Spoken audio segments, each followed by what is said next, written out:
Hello, everybody, and welcome to the start of the legal tampering period. This is the PHLY Eagles podcast. Bo Wolf, Zach Berman, strap in, everybody. We are here for the long haul over the course of this afternoon as news begins to swirl. And before the show even started today, we got some big Eagles news. Zach Berman, how are you? How was your weekend? How diverse is your set of vests? Unbelievable. I'm doing well. I'm excited for free agency. I'm excited for the football news. I'm excited for the show to an extent. I don't know what it's going to be like in hour 2 or hour 3 or hour 4. I mean, we're just doing what you'd be doing anyway. We're just sitting here in front of Twitter. You know, what do you want? Oh, with a camera in front of me. Yeah. But no, I like what are you worried about? Like to send text out. I want to be... You can do the Schefter thing. Send your text while you're on the air. You're dinging already. Yes, dinging already. I had to have the volume off there. Wait, what did Jeffrey say? Excited for the show, excited for free agency, and my weekend was nice. Busy Eagles weekend, and we was just kind of waiting for Monday. And what was the third question about the vests? Yeah, I don't know. It's a big day. I'm trying to dress up. So, what is that? What is that? I can't rep UConn hockey? Absolutely. Yeah, you rep UConn. I've never known anyone who has as many vests as you have. As many? Yeah. I have 2 in the rotation. Oh, you got more than 2. I had some in a few years ago. Those got swapped out. What happened? You lost the sleeves? Oh, no. No, We're 4 minutes into the 4 show. minutes into the show. Yeah. So the big news before the show started. Can I say it, or did you? No, go ahead. Go Okay. ahead. The Eagles agreed to terms with Landon Dickerson glad you got that right. on a 4-year deal.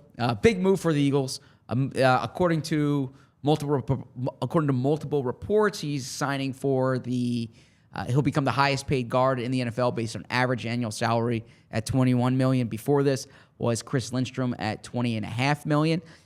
So big number. We can get into that. But you and I both expected the Eagles to make a hard push to sign Landon Dickerson to an extension before the season. There was more urgency there than with Devontae Smith, like we discussed 2 weeks ago now, because Smith has that 5th-year option. Dickerson would be going into his contract year. I'm a bit surprised by the number, given that he's really good. I didn't know if he was going to set the market. I thought it was going to be more like in that 18 to 20 range, but good for him, and it's probably an indication that the market's going to keep going up at guard. But big move for the Eagles, and I think the big bullet point here is the Eagles don't let their homegrown guys out the building. All right, we're gonna get into Landon Dickerson. We got a lot of time to talk about that as the show goes on, but I want to start here because like the ball drops on noon, and like the national reporters have some things that they've been saving and are seeding out there, and so in these first couple minutes, a few little Eagles related things. Adam Schefter says that the Bears are expected to make a major push, and this is a fun time of how you talk around things that you know are going to happen, to land Eagles free agent running back DeAndre Swift, per sources. So if you read that, that certainly sounds like DeAndre Swift is going to Chicago. And then Diana Rossini says that the Eagles and Texans are expected to have strong interest in signing running back Saquon Barkley, per sources. So 2 things very early out there from an Eagles standpoint. The Saquon thing we have talked about, the links there. It's hard to convince yourself that the Eagles would really be willing to pay at the top of the market for a running back, but I can sort of see it. Well, I believe that the more good players you have, the better. And Saquon's a really good player. And so I wouldn't criticize a team for signing someone who's at the top of the league at his position. That said, it would surprise me if the Eagles sign Saquon Barkley at the number that's being reported at. If that number comes down, I think if it's in the 8 to 10 range, then you're talking, then, okay, I can listen to that. If it's like the 12 million range, that would surprise me from the Eagles' perspective. We'll see. I could be wrong. Hughes from SNY says the Eagles and Giants are among the teams I've heard linked to pass rusher Bryce Huff. A return to the Jets isn't out of the question. And Diana Rossini, again, doubling down on the Eagles. She is very plugged in, says Xavier McKinney is a top target for the Green Bay Packers and Philadelphia Eagles. I do think that just knowing the Eagles' organizational priorities and philosophies. We know that they value the offensive line, but if like their two big moves of free agency are paying a guard $20 million and signing a running back for $10 million, that's kind of like not their MO. Well, I don't think the Dickerson move is part of this free agency, really. Actually, what it does is it buys you a little more cap space for this year, right? But this is more, you're just signing a core player over the next, it's 5-year contract basically this year, and then the 4-year extension. So that's actually kind of helping you cap wise to sign more players this year to a certain extent. Well, I'm not talking about the cap though. I'm talking about like where they're putting their money. No, not the headlines. From a team building philosophy, a guard and a running back, like those are not premium positions. Well, did you think they weren't going to keep Dickerson? No, but I'm just saying, take a step back from that. And from a team building philosophy, that's like Chicago Bears type stuff. Like, go sign Nate Davis for $15 million. And, like those are not positions that necessarily. Now, the guard market is kind of crazy. You saw how much Kevin Dotson got. Yeah. I don't think that the Dickerson deal is a bad deal. I'm just saying, take a step back. Sure. Like, that's not edge rusher, cornerback, tackle, and quarterback and wide receiver, the 5 most important positions. That's spending it on more, replaceable positions. Sure. Yeah. Yeah. No, I hear that. I don't think we need to be combative at 8 minutes in on a 4-hour show. I don't think the two moves that they make are going to be guard and running back is what I'm saying. So that's where, if those are their two headlining moves today, guard and running back, then that would really surprise me. And that would be uncharacteristic of them. I think edge rusher is, I wrote it today. We discussed it last week. I'm expecting Bryce Huff to be a target for the Eagles.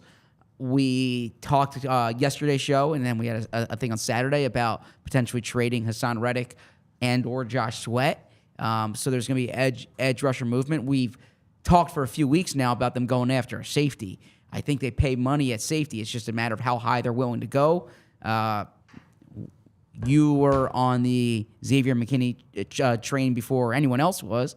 In terms of that should be the ideal fit. We'll see what that contract will look like.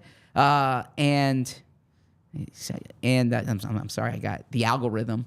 My For You, something came up with the Eagles. You can't be doing For You on this day. Are you nuts? Sorry, I saw something from 54 minutes ago. What is this, your first day as a reporter? What I saw something from 54 minutes ago. For You on the day of NFL? Are you kidding me? So you should do the following. Yes, you're right. Are you nuts? So anyways, so I'm expecting them. I had a prediction thing at the end of my column today. You can check that out. I expected them today in the next few days to trade one of their edge rushers, but I don't think both. I think they signed Bryce Huff. I think they're active in the safety market. Xavier McKinney, if they can get him at the right price. If not, I would look for C.J. Gardner-Johnson. I think they're in the middle of the market at linebacker, not the top of the market. I think that I predicted, and I could prove to be wrong, that they don't get Saquon Barkley because they don't pay big at running back. Again, I could be wrong. We will see. And then my fifth one there is that I think they trade for a corner. I think the corner help comes via trade, and we discussed this actually last week in terms of the types of players they could trade for, but it could be a big name potentially, especially if you get a draft pick or draft picks for your Reddick or Sweat. Like, you can look at it as redistributing. So basically, if you trade Reddick or Sweat, you spend money in free agency on an edge rusher, and then you trade for a corner. It's a way of kind of redistributing those resources. And so who is on your radar there? L'Jarius Sneed, Patrick Surtain, J.C. Horn, is that? Yeah, well, so we spoke last week about Marshon Lattimore. We spoke about Sneed. I don't know about Sneed, but the name that I think would be like the ideal player for them, and we've talked about this in the past, is Patrick Surtain. The Broncos are clearly going through something there, and they're, I don't want to say rebuilding, but they traded Jerry Jeudy. What a crazy take in the chat that Rigatoni sucks. Rigatoni is great. They traded Jerry Jeudy over the weekend. Good deal. Andrew Barrett keeps getting these wide receivers at good prices. So they did that. Well, how about this, your boy? I'm sorry. There might be a lot of interrupting today. Always interrupt with news. Your boy Mike Garafolo. The Bears have agreed to terms with DeAndre Swift on a 3-year, $24 million deal. So good for DeAndre. Your guess there is that third year probably is fake. Yeah. It's probably like a 2-year, $16 million deal, but $8 million a year. Yeah, if that's what it is for DeAndre Swift. What are the Bears doing? We haven't talked about. They're paying Kevin Byard a lot of money. Yes, that's true. What are they doing? Yeah. Well, first off, I think Swift's a really good player. I've been on record with that. He's coming off a career year, still young, good. He's a good young player. I thought that because of the amount or the volume of running backs on the market, volume of starting running backs on the market, his market might be depressed a bit, and therefore the Eagles might get him on a 1-year deal. Clearly, that's not the case. He gets good starting running back money. And we talked about that. Like for a running back, sign in the first 2 hours. Absolutely. Like that's the thing, because if you miss the window when teams are willing to pay, like you have a chance to totally bottom out. Yeah, no, you're absolutely right. And so good for Swift here. Yeah. And look, if Swift is getting $8 million, I don't think Barkley gets $8 million. Then I think Barkley gets more than that, right? So Barkley's probably in that 10 to 12 range. And if you're there, I don't know if the Eagles go there. I keep thinking there's going to be a running back that's going to fall to the Eagles at $5 million a year. But if they want Barkley, they're going to have to pay for Barkley. And good job by Mike G reporting that. I think I would rather, I don't know. Would I rather, I might rather pay Saquon 11 than pay, Tony Pollard 7 or, I don't know. Or, Zach Moss 4. Yes. I don't know. I think they might think that Saquon has a chance to really be a differentiator for them in the offense. Whereas, everybody else is just going to be good, and that's fine. And, good, you don't pay for good. You might want to pay for great if you think he's great. It's a good point. And if you think he's great, if you think he can be, I don't want to say Christian McCaffrey, but a Christian McCaffrey type effect, right? He can help you in the passing game and the running game. He can block. That makes sense. It's uncharacteristic of the Eagles. They haven't paid a running back like that. Well, Howie hasn't since LaShawn McCoy. By the way, this is the second year in a row that the first deal of free agency has been the Bears signing an ex-Eagle. Yeah, seriously. And someone who basically the whole league could have gotten last year for nothing, but you're absolutely right. At a replaceable position. For good money, yeah. TJ Edwards so last year. Yeah. So does this change the way you view? Does this change the way you view what the Eagles do at running back? If that number is real and it's $8 million a year, then I think because I would have thought that Swift was the fifth guy, right? Yes. Now I would rather have him than Josh Jacobs. I would worry that his legs are done. Mm-hmm. The workload is too crazy, and Swift you can hope for some upside, but Swift. That's the only year he's ever been healthy. I would be a little bit worried about that. That's your point of don't pay for a career year. It changes it a little bit because if he's going for that, then the guys who are sub him are probably going to go for 5, right? Mm-hmm. And I wouldn't want to pay, pick your, if it's J.K. Dobbins for $5 million, I don't mind that because there's some upside there. But the rest of the guys like the Zach Mosses, the Austin Ecklers, I'm not paying those guys $5-6 million. Swift got $15.3 million guaranteed, according to Adam Schefter. So basically 2 years in a row for the Eagles, their starting running back leaves and gets a good contract elsewhere. You can also look at that and say in this offense, the Eagles can find running backs. Now I think Swift is a really good player. I thought Miles Sanders was a good player. But Miles Sanders did not have a good year in Carolina. We'll see how Swift does in Chicago. The Saquon thing is interesting. I wouldn't rip them if they made that move because I've always said, get blue chip players. You win with blue chip players. I don't like paying B players A money. I'm okay paying A players A money. I just think there's other options at running back, and the delta between what you're going to get at a discounted rate and the top of the market there. I don't know if I love that, but we'll see, and we'll see what I the think if number you're comes selling Saquon, I mean, he has been in a terrible offensive and like a terrible environment his entire career. Yeah, he hasn't been had a line. With a bad O-line and a terrible quarterback, and has been and like bad receivers. Like he has been the only thing on offense. And so, it's not dissimilar to like the Niners thinking and going to get Christian McCaffrey. Like you take that guy who has been the only thing on the offense and put him in a place where he is not going to be the focal point of opposing defenses, and like there's going to be more space for him. Just think about what he can do. I think if you envision him in the Eagles offense, you can sell yourself on, well, if they've got to account for Jalen Hurts as a runner, and then they've got to worry about A.J. Brown and Devontae Smith, like there's a chance that Saquon Barkley can be like unbelievable and give them like an explosive dynamic that they have not really had. Like Swift had it for a couple games. I am open to that. Yeah. And if the price is 10 or 11 or even 12, like I am not ever the guy who wants to pay a running back, but I can sort of see that line of thinking. Yeah, I'm okay with paying A players A money. I see that line of thinking too. I just need to see how this whole picture comes together. I also think, I say this tongue-in-cheek, but there might be some validity to it. It's the PHLY bump, right? Zaire Franklin comes on our show. He gets, $11 million a year? Yeah, good point. DeAndre Swift comes on our show. He gets $8 million a year? I mean, come on, guys. Like, we have a third seat in that other room. If you're a pending free agent, this is where to come. Fletch, Covey. The GMs are watching, right? Yeah. The GMs are watching. You got Ryan Poles and Ian Cunningham there being like, oh, wow. Oh, speaking of which, look at this. The Kansas City Chiefs have signed DeAndre Carter to a $300 million guaranteed deal.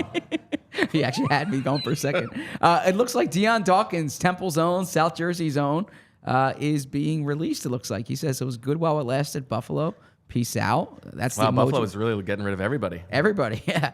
Except they got Mitch Trubisky, so they're good. Yes. Mr. Biscuit. Yes. That's interesting. Okay. All right. As there is a bit of a pause here, let's dig in a little bit more on Dickerson and just like the scope of what he brings to the table here, because they draft him as a second-round pick. He falls to the second round in large part because he dealt with a lot of injuries in college, 2 different ACL tears, another season-ending injury, and he has been very durable here for the Eagles.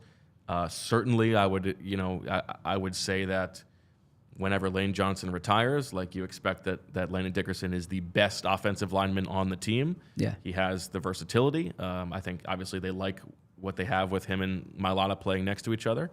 I think they certainly are always going to want to have the offensive line taken care of. And not only is he very good and has he been very durable, but he can play multiple positions. So as you project how you're going to fill the offensive line out, that gives you some flexibility. As you said, they were never going to let him go. And the reason to prioritize this, as Jimmy Kempski said, and shout out to Jimmy for breaking this, because a local guy getting this is fantastic. Yes, credit to Jimmy. That Devontae, they have the 5th-year option, they have the franchise tag, whereas for a guard, you would not do the franchise tag, and he doesn't have the 5th-year option, so there's more urgency to get it done. And the way that the guard market is going, he may not be the highest paid guard in NFL history for very long. So it's all sort of expected. It's a little bit pricey, and it's a lot for a guard. But as you said, I guess there was never really any other option for them. Yeah, the only thing that I found surprising was that it set the market, right? I mean, I knew he was going to get the top of the market, or near the top of the market. I didn't know if he was going to get quite Quentin Nelson, Chris Lindstrom money. Those are the only 2 who are at that $20 million range. Of course, the market goes, cap goes up, market goes up. There's the NFL version of inflation there. So I get that, and I'm not going to fault them for keeping a Pro Bowl, all Pro caliber player. It is, look, they're clearly going through a transition in the offensive line over the next few years. I don't expect them to sign a starting right guard. I think that's going to be Tyler Sneed. I could be wrong. I think that's going to be Tyler Sneed, though. Or maybe a draft pick who has tackle guard versatility. Cam Jurgens is your starting center. He's going to have 2 years at that spot on a rookie deal. You and I have discussed ad nauseum, and we will during the month of April, drafting a right tackle. If Lane Johnson has this year and next year, which is kind of the timeline he's told you, then you have a starting right tackle on a rookie contract for 2 to 3 years after Lane Johnson retires. So there's ways you look at it and you say, all right, they're going to invest X percent of their cap in the offensive line. So here you have Mailata and you have Landon Dickerson on big deals. You have Lane Johnson, but that Lane Johnson's deal is going to be up. They're going to have to re-sign Jordan Mailata at some point here. But yeah, this is it was just a matter of what the number was. It wasn't a matter of whether they would keep him or not. Let me ask you this, and I was thinking about this with Kelsey and Cox retiring, and Brandon Graham re-signing over the weekend, about to play his final 15th season. Lane, as you said, maybe a couple years left. Who do you think on the roster currently will be the last remaining Eagle? And let's take Jake Elliott out of the equation. Okay, on the current roster, who will be the last man standing? Good question. I like this. Didn't think about this. Didn't do any prep work on this. Guess I'll go Jalen Carter. Okay. Trying to think. Yeah, I will go Jalen Carter. I mean, Jalen Carter was really young when they drafted him. Yep. Premium position, like premium player. Unless something happens, I think they're going to want. He's a guy to be. He has a chance to be one of the best players at his position over the next decade. So, yeah, I'll go Jalen Carter. Okay. I think I might go Landon Dickerson. Now, Landon Dickerson's older as it is. You know, he's a fifth-year player. Right. And so you're counting on him to be playing into his third, Right. And the body's got to hold up. I think you can make a case for Mailata, too. Sure. You could make a case for Devontae. Couldn't make a case for Devontae. That's true. Are you making a case for Jalen Carter or Hurts? I don't know. That's not really the arc of the Eagles franchise. Sure. Is to have a quarterback yes, it's true. stick around for 10 years. It's true. I don't know. I feel like Jalen Carter actually would surprise me a little bit. Yeah. I mean, at the rate it's going now, I'd probably say Noah Tongiai because they keep bringing him back. But That's no. good. I like that. Yeah. Okay. All right. It's kind of slow going early on here. Oh, you expected this? I expected there to be a little bit more floodgates open, but this is this. I guess. Wait. This So pace now is Adam Schefter's saying that. I hope this is the right Adam Schefter. That Deion Dawkins is signing a 3-year, $60.5 million extension. So. Deion played a trick on us. All right. That's good. Okay. I like that. I respect that. Yes. Deion's a guy after Bo's heart in that regard. That's very funny. Good for him. He said, peace out. That's that Temple Communications. It's a man who knows what he's doing. I like that. Yeah. Good job by Deion Dawkins. And thanks. We have Chris and Julia in the studio here helping us out with everything. We appreciate that as always. Jeremy Fowler says the Eagles attempted. Did PHLY just get an Apple as a sponsor? That's good.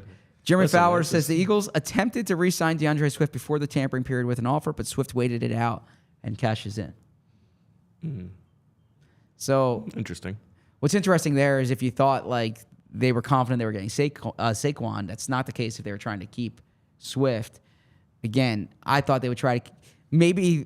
I mean, I'm saying this partly in jest. Maybe Howie read my piece.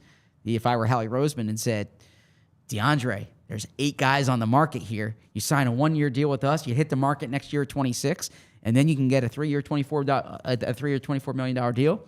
And DeAndre says, Howie, I'm going to get myself a 3-year, $24 million deal. I just have to call Ryan Poles. Boom. Oh, there you go. Yeah.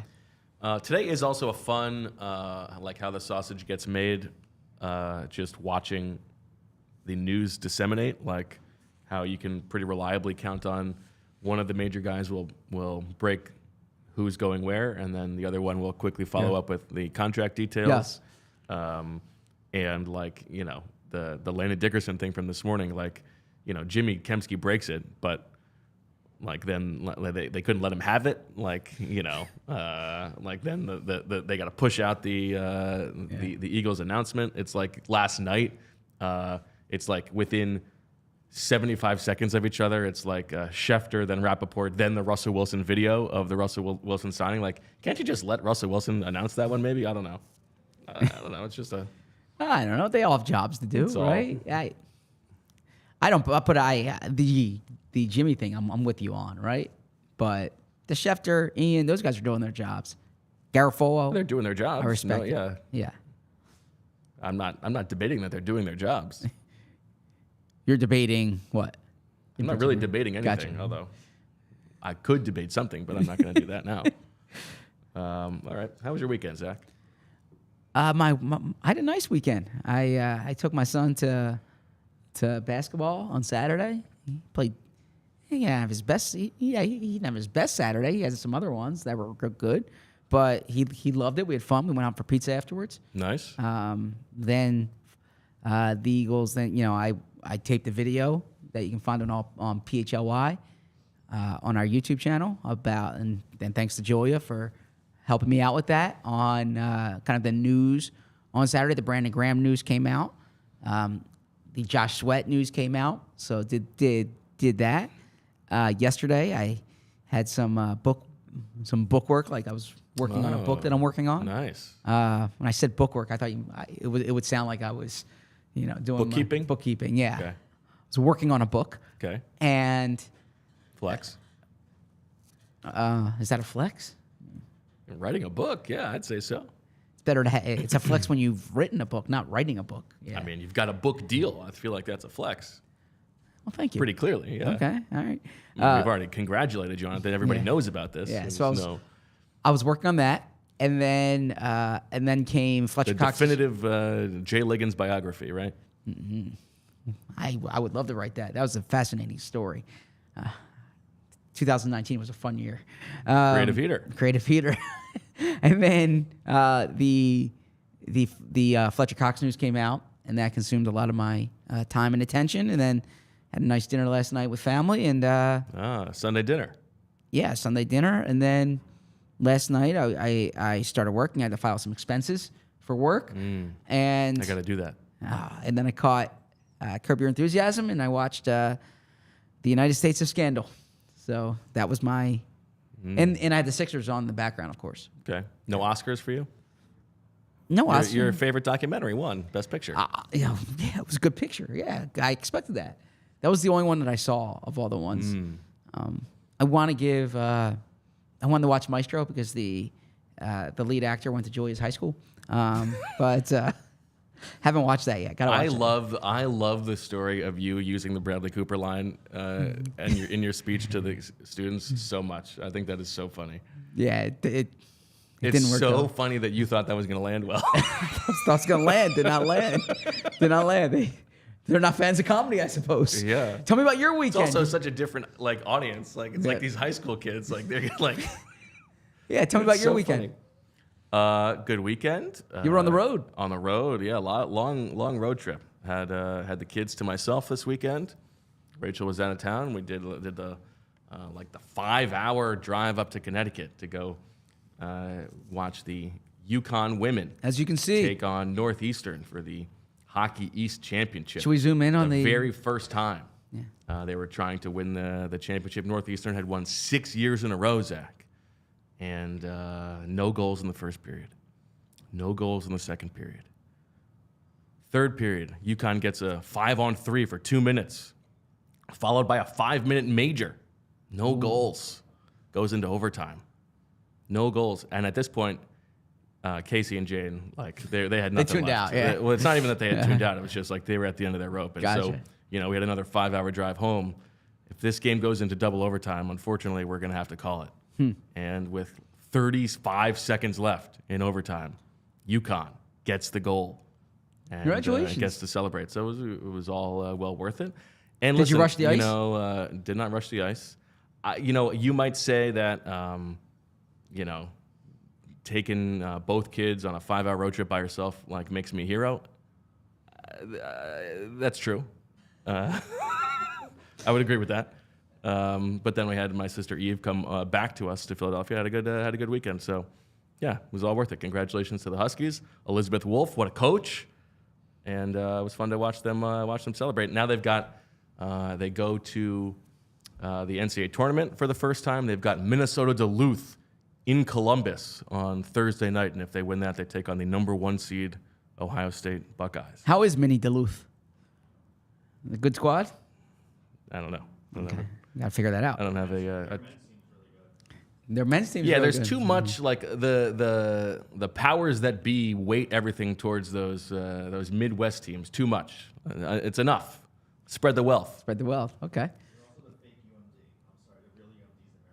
Oh, really? I like Fake that. UMD, says Chris, who is a Maryland guy, just like the Duns. Maybe Duns, we'll get some Dunn news today. We'll be tracking Michael Dunn in free agency. By the way, our colleagues over at CHGO, they do an awesome job. Their Bear show's great. We need to get our numbers up to their level. So tell your friends to tune into our show. But they're doing a 2-hour free agency frenzy. We're going 4. So well, that's how we can catch them. Yeah, just putting that out there. They're talking sex addiction. Let's get it. Let's get there too. We should tell it the reference. Jalen Johnson today signs a big deal, and he mentioned that that he saw a therapist last year for sex addiction. So happy that Jalen Johnson is in good spirits, and yeah. You have anything to add to that? I'd sort of like to let you sort of wade in that water by yourself, if you don't mind. You're the one who brought it up. You're the one who wanted to explain it. Well, I thought it'd be odd if you said sex addiction without any type of acknowledgement about what it is. So, you like sex, Zach? All right, let's see what else is going on in the NFL world.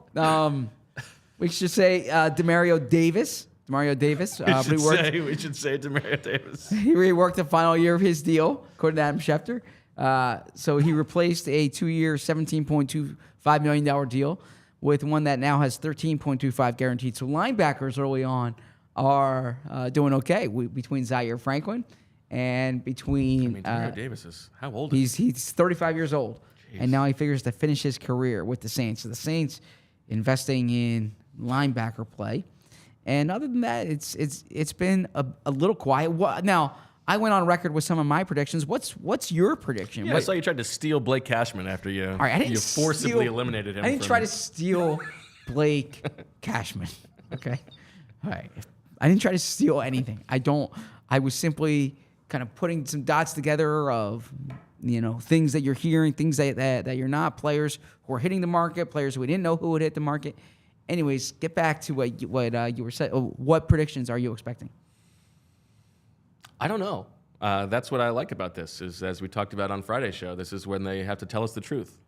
Yes. And so I'm looking forward to finding out what they think about the roster. I would really love to know like what they're going to do with the Reddick and Sweat trade situations. If you had to guess which one goes first, which one? Or which one's more likely to be moved? I don't believe they're going to trade both. No, I don't think so either. Okay. Which one do you think is more likely to be dealt? I think probably, I don't know. I mean, Reddick is the one who you would think is agitating for a trade more, right? But Sweat is the one who would probably be easier to... for the league to agree on his value. Sure.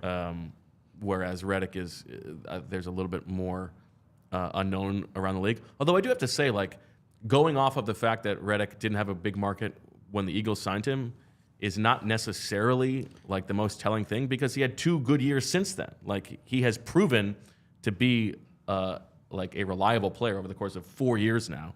And he does what teams want the most, and that is sack the quarterback. So... I don't know. I don't believe we're going to see some philosophical shift of the way that Howie Roseman builds the roster just because Vic Fangio's here. I think that's the thing that is like we're wondering if we're going to see some major change here, and they're going to sign like 2 linebackers and a safety. Going to happen? I don't think that's ever going to happen under Howie. I think it's going to be more like Vic has 1 or 2 guys he's allowed to pound the table for, or positions he's allowed to say we need. And they go from there. 2 things. First off, to the chat, please don't put fake deals in the chat right now because I'm trying to listen to Bo, and then I see that and I get all like, wait, do I have to send the text out? What am I missing? Okay, so yeah, you're right. I do want to throw one thing at you though with this. Do you think because the Reddick news has been out for 4 weeks now, 3 or 4 weeks? The Sweat thing, that was kind of percolating behind the scenes. It just comes public yesterday.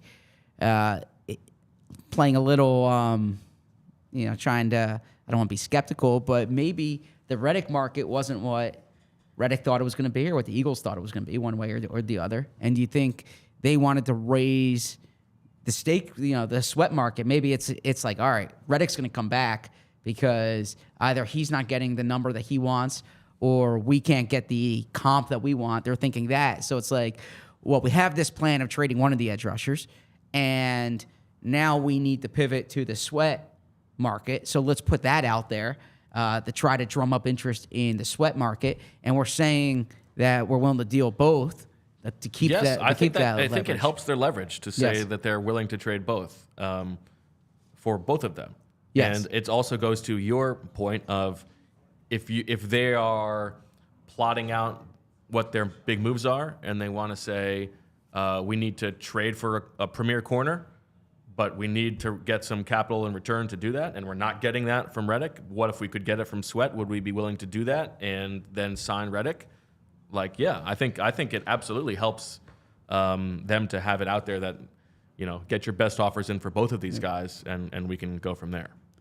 We have some people in the chat saying that we are buffering. We are working on that as we speak, if that's the case. Although on my screen here, it looks good. We also have another big signing here from your boy Mike G, who has broken this one. Credit to Mike Garofalo. Jonathan Grenard, who we have talked about as one of the good up-and-coming pass rushers available. He is going to Minnesota. Interesting. According to Mike G. So that is an interesting one as they replace Marcus Davenport and Daniil Hunter, who are both headed to free agency.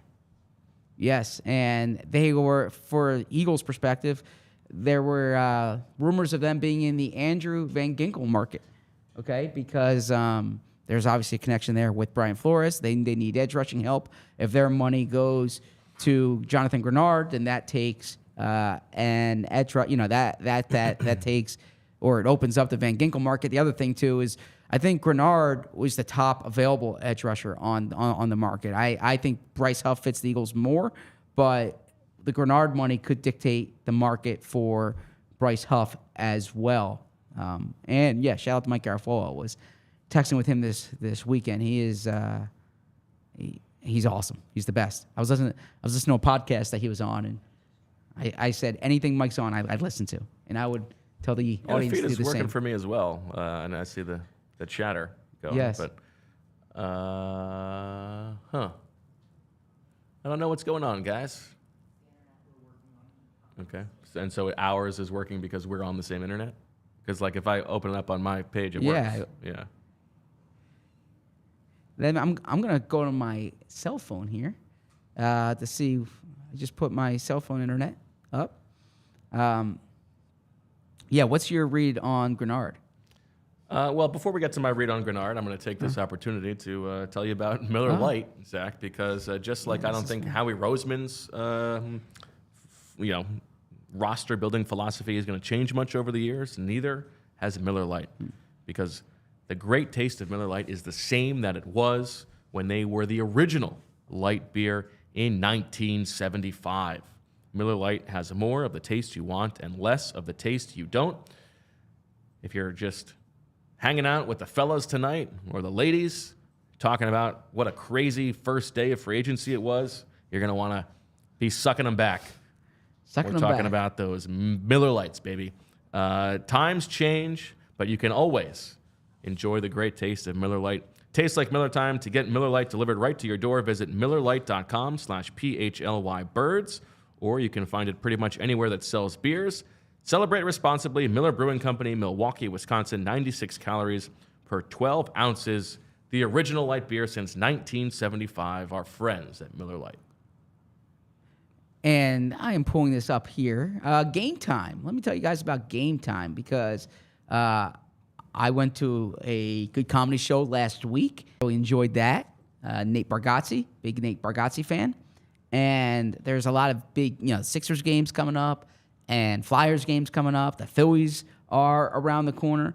And if you want tickets, last minute tickets, there's only one place you should go, and it's the place that I would go, and that is Game Time.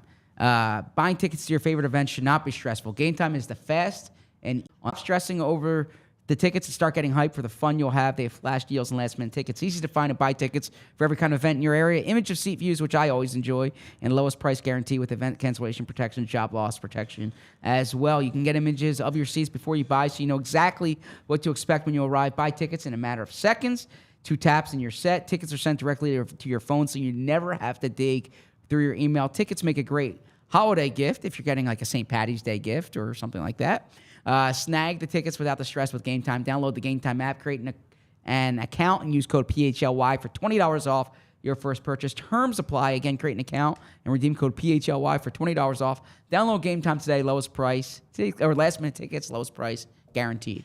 And it's great to see that the feed is back. The feed is back. You don't want to know what Bo said while you were gone. It's pretty good. Jonathan Grenard to the Vikings. What do you think that deal is going to be around?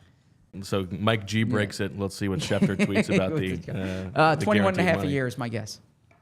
I bet it's more than that. Ooh, you think more than 21 and a half? For him to sign this early, you're going to pay the top edge rusher on the market? Probably. I don't know. Yeah. Tony Pollard to the Titans. Interesting. So the Derrick Henry era is over as we expected. Tony Pollard. Different type of back, huh? Different type of back, different type of coach. And I thought they were real high on Tajay Spears. So I didn't know if they would pay. Yeah, it's weird for that to be a priority for them. Yeah. So Tony Pollard goes there, and that's 2 running backs off the market, and one of them is not Saquon. So that continues the Saquon watch. But Spears and Pollard, that's an interesting tandem with the Titans. Huh. Where do you think Kirk Cousins is going to go? You think he goes to Atlanta? Yeah, I think he goes to Atlanta. What about you? I guess, it certainly seems like everybody's pointing at in that direction. Unless he goes back to Minnesota. I think Minnesota or Atlanta. What do you think Minnesota does if Cousins goes to Atlanta? Trades for Trey Lance. Interesting. And makes him their starter? Brings the Minnesota guy back home and then drafts a quarterback, yeah. In the first round? Or mid-first, or they trade back a little bit. They draft Michael Penix, or they draft... keep him in purple? Keep him in purple. I like purple and gold. There you go. Right? What would you give up for Trey Lance? What would I give up for Trey Lance? Well... He's got 1 year left on his rookie deal, right? He's a former top 3 pick. You have to factor that. Of course. No wonder. That's where it all starts. I would say last year he went for what? A 5th? To the Cowboys. I think that's right. And he didn't play going into last year's deal. And as expected, Schefter has the Grenard. 4 years, $76 million. $42 million guaranteed. Oh, so not less even than 20. 20. Yeah, so 19 a year. Interesting. Okay. So good news for the Bryce Huff market if those two things are related at all. Yeah, if Grenard's going for 19, then Huff's got to be going for like 16, right? 15? Unless Huff is like, I'm a better player than you. Yeah, but he doesn't play. He plays half the amount of snaps. True. Interesting. I'm a little bit surprised by that. Tony Pollard gets a 3-year deal. Of course, we don't know how many that's probably guaranteed. Probably not a real 3-year deal, yeah. Yeah. So no, the Grenard. I expected edge rushers to get paid more. So that does surprise me. If you thought Grenard was the top one on the market, and I gotta say, like, if you're Monty Ossenfort and Jonathan Gannon in Arizona, you didn't have an edge rusher last year. You had Dennis Gardick, your boy, and B.J. Ojolari, and no one had over 6 sacks. They also had Victor D from Duke. I can't pronounce the last name. I'm not going to try to. But you started to try to. Yeah, I started to try to. In any event, if that's the going rate for an edge rusher, if I'm the Cardinals, that's what I do. But Monty Ossenfort's not asking my opinion. Maybe Jonathan Gannon doesn't have that much sway. Maybe not. Yeah. Yeah. The CHGO guy's got to have us on so we can talk DeAndre Swift and Kevin Byard. What are they doing? Yeah, the Byard deal was a big one. All right, we see some reports that the feed is not perfect again. That's unfortunate. Maybe everyone's in the cities on the internet right now, and it's the problem with the service provider. That must be it. Okay. Can't have anything to do with us. Okay. Well, I don't know. Titans are giving Tony Pollard, 3 years, $24 million. So that is the same exact contract as the DeAndre Swift deal. So Pollard for $8. So that's what the market is. I have a message on Twitter here. Your beep is buffering like crazy. And, I mean, if someone didn't know the context there, they'd be very confused. I feel like the context for buffering is really only one thing. What else could he be talking about? I don't know. I was trying to have fun with this here. I was trying to thought you'd sell the joke a little bit more. What do you make of Pollard and Swift getting the same contract? I mean, Swift's a young, up-and-coming player. I like Swift more than you do. That's kind of a trend. It seems that I like the Eagles running back more than you do. Yeah, probably so. But no, I'm not surprised. I mean, look, Swift is when Swift's healthy, he's electric, and he was healthy last year. I don't know. Chicago confuses me. Like they let David Montgomery go on a deal that's like not a significant deal. I mean, it was a fine deal, but I thought Montgomery was a good player. They let Montgomery walk. They're kind of going with this running back by committee. Then they pay Swift at the start of free agency. I found that to be an interesting approach, but good for Swift. Yeah, I didn't know if good for him. Absolutely. Yeah. Who would you rather have, Swift or Pollard? I'd rather have Swift. Fresher legs, or and I think he showed last year that he can handle a bigger. He can take on a bigger load than kind of the reputation was, and the opposite was actually the case with Tony Pollard. True. So his workload increased, and he wasn't as productive. Now there are multiple factors in play, but I want to say here, there's people talking about all PHLY.com. We are having, we have some free content, but a lot is for the diehard tier. And I just want to emphasize the diehard tier, you're not just getting the exclusive content from us and from our Sixers writers and our Flyers writers and our Phillies work, but, you're also getting discount on events and discount on merch. And we'll continue as we keep growing here. We'll continue to look at different ways to make the diehard tier maybe more accessible and things of that nature. But yeah, there's definitely a lot of good quality work on the diehard tier, including Bo's Top 100, which I would recommend. Keep going back, pounding refresh. When the Eagles sign someone, when someone goes off the market, see what their fit would be, see what the advanced metrics from True Media shows, because I think that's the best piece we've had this offseason. Well, that's very nice of you to say, but you also published something this morning that people can read, so you are also staying on top of it. Okay, we want to talk a little more Fletcher Cox. Yeah, let's do it. Anything that hit you last night as you were tossing and turning that we didn't get to talk about yesterday? We hit on a lot of the big points. There were a few things there. I saw Emmanuel Acho say that Fletcher Cox was like the smartest defensive lineman he played with.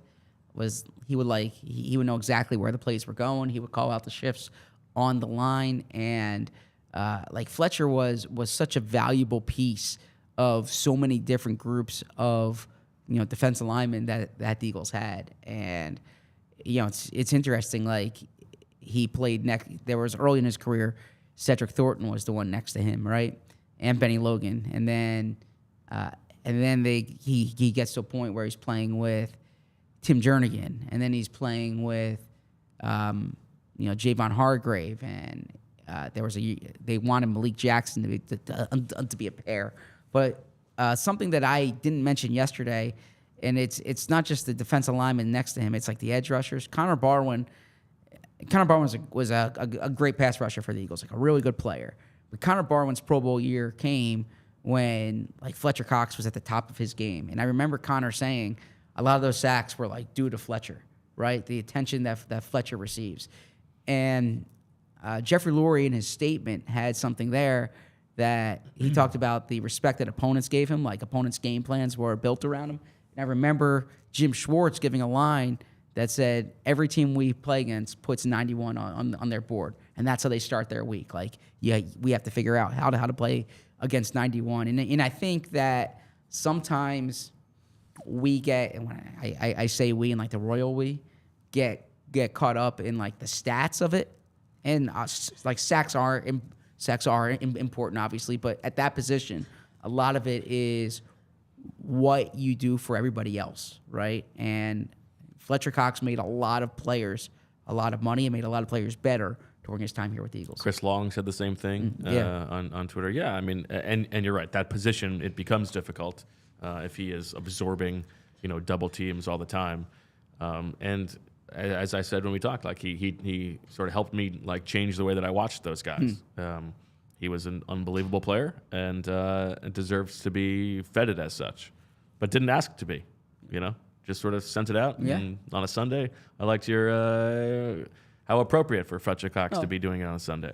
Thank you. Yeah, because that's the thing with Fletcher is like you can count on him being there. And I used the line on yesterday's show. We focus so much on the spectacular, but being like reliable and consistently great or consistently very good.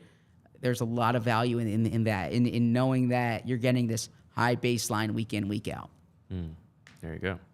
All right, well, before we keep going, let's talk about some of our other sponsors. Time for me to tell you about our friends at Mortgage CS. Mortgage CS offers refinancing options, including rate and term refinances for a rate or payment reduction or cash out refinances to tap into home equity, making it a smart choice for those of you with high interest debt or funding home projects or education.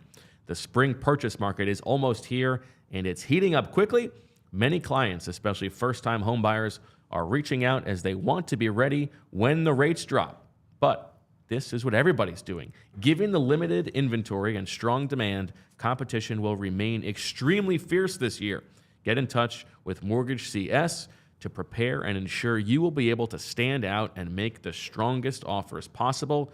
Mortgage CS will take you through it all. The CS stands for concierge service. We're talking white glove service here. They're going to walk you through everything that you need to know.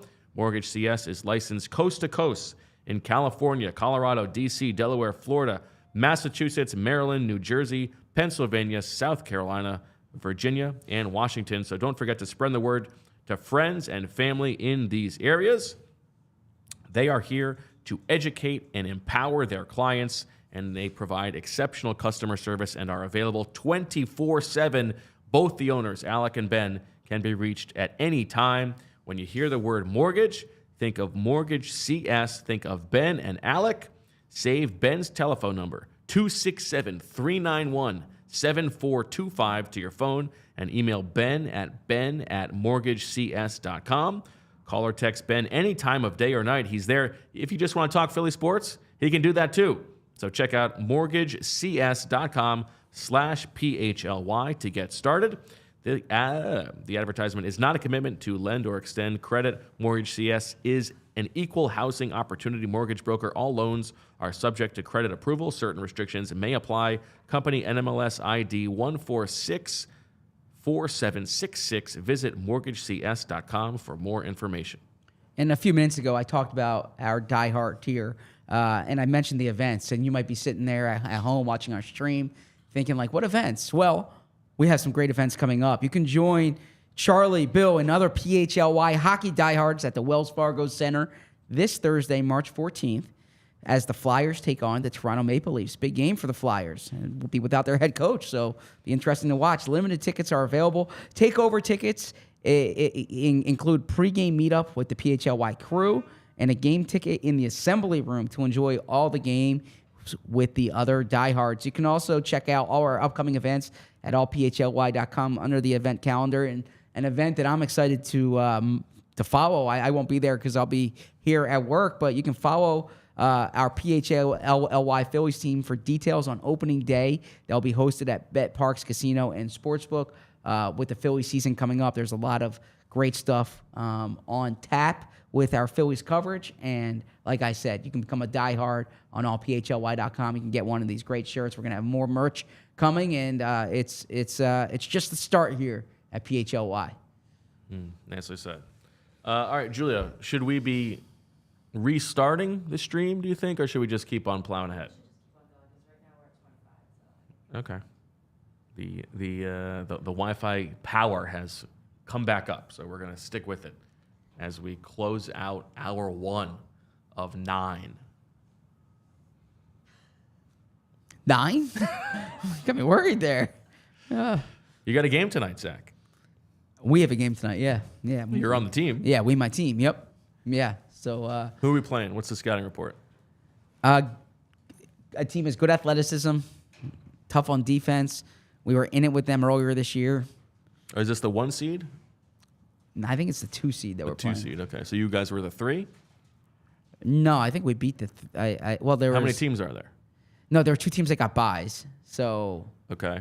You were the 6? Yeah, I guess so, yeah. Oh. I'm not sure, but we... no, you must have been the 5. The 5, probably. Yeah. I had to look that up. But did you reseed? I don't know. I love a bracket. Yeah, we... Because if it's 6 teams, 1 and 2 get buys, 2 is playing the winner of 3-6, unless it's a reseeding situation. Let me see. I can pull up the standings, okay? From the year. I kind of look at the opponent, and let me see here.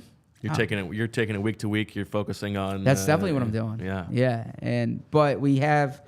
Yeah, let me look this up. We got the rotation for tonight's game. Okay. And all hands on deck. Are we missing anybody tonight? All hands on deck. Okay. And hopefully, we're efficient on offense. You have 8 players. And we're tough on defense. Yeah, eight players. Okay. Hopefully, we're efficient on offense. We're tough on defense, and we make it work. So our team this year was. Yeah, we were 5th. So we were in the or actually we were tied for 3rd. There were 3 teams that had the same record here. Okay. Through 8 games. Oh wow. So Delaware 8-0. That's what we're playing Delaware tonight actually. So we're playing the top seed. You're playing the 1 seed. This team's undefeated. This is you got to take them down. And then everybody else was clustered together 3, 4, 5, 6. Yeah, so our game's at 7:30 tonight. We're playing the top seed. We'll see how it goes, but is Martin Frank going to cover the game? Martin Frank's not covering the game. But we need to be efficient on offense. That's our key. But you were in it with them earlier in the season. Oh, we were very close with them. I can actually tell you what we were with them. You think they're watching the show for a scouting report? For a scouting report on us? On you, or to see if you give anything away? No. I imagine they're at work right now. Well, maybe they're watching it. Yeah, they're probably tuning in. You don't think any of our listeners or viewers are at work right now? No, they're all at work. I'm sorry. I wasn't thinking. I wasn't expecting to talk about my team right now. But well, Zach, we got 10 hours to get through. We have 3 more hours to go. Yes. Okay. I can't wait to find out how the game goes tonight. We're back here tomorrow at noon. Let us know. Will Zach not take a shot tonight? I don't think I'm going to take a shot tonight, honestly. I will if the situation presents itself, but... Like, I at no point have you ever just, gotten a steal and gotten out on a fast break? Yeah, well, honestly, all right. Let me explain it. There's free agency going on, but let me... We're waiting, and if something happens, I'll cut you off. When I'm in the game, and, I'm not in the game that often, right? But when I'm in the game, my goal is for us to get the best shot on the court at that time. It's like the way the Golden State Warriors play. There's always the best shot. And if I think that seldom is me shooting the best shot for the team at that time. Now, if I have an open layup, if I have an open jumper, sure. But if I can get the ball to someone who's going to be is in a spot for a better shot, I'm going to do it. I'm not going to be Ben Simmons and pass up a layup for someone who has a more difficult shot. Wow. But stray. Yeah, but no, I'm not. When I get the ball, I'm looking for us to get the best shot, not looking for me to get the best shot. That's the best way I can put it. Okay, you're a good teammate. I hope at some point, honestly, it must feel like there are. What you just said there. The ball what you just said there is what I hope that when my team says, I hope they say we're better when Zach's on the court because he bought. So I got a real nice compliment last week from a guy on the other team, Adam. Shout out to Adam. And look, I'm the smallest guy on the court. That's not. He's like, man, you really box out. And I'm like, yeah. You're throwing that A around. No, but you're gonna box out at that size. You gotta. Yeah, I throwing your dump in the trunk. No, you try to be, but no, I will. always try to box out. I will, pick. If I'll play transition D. I'll do everything I can to help my team when I'm on the. You know, who's a great box outer? Who? One of your former colleagues. Bob Ford? Bob Ford. Yeah, Bob Ford. Bob Ford is a great box outer. Yeah, boxer outer. Yeah, boxer outer probably. I can see that. Yeah, Bob's a good player. When we played those games, those half-court games at the Palestra. I'm jealous. I've never played at the Palestra. I've been to many games at the Palestra. A lot of fun. But I've never played at the Palestra. Shout out to Jack Shore. Shout out there. Okay. Well, I look forward. I feel like if you win this game and get to the championship game, yes, I think maybe Handsome Rich and I call the game. No, PHLY. No. Please go don't. to the game and call. I'm allowed to have a life outside of work sometimes. Yes. All right. So how about this? Connor Hughes from SNY, our old frenemy. He wasn't a frenemy. Friend. Marissa Dunn crossover. Yes. Says there are increased rumblings that the Eagles are willing to go north of $12 million annually for Saquon Barkley per sources. That's higher than the Texans, which is believed to be near $11 million. The sentiment, he continues, the sentiment was always that Barkley would give the Giants a chance to match or do better, but what would Shane do, Joe Shane that is, to keep Barkley away from a division rival? Look, that's a good report. I'm not dismissing that.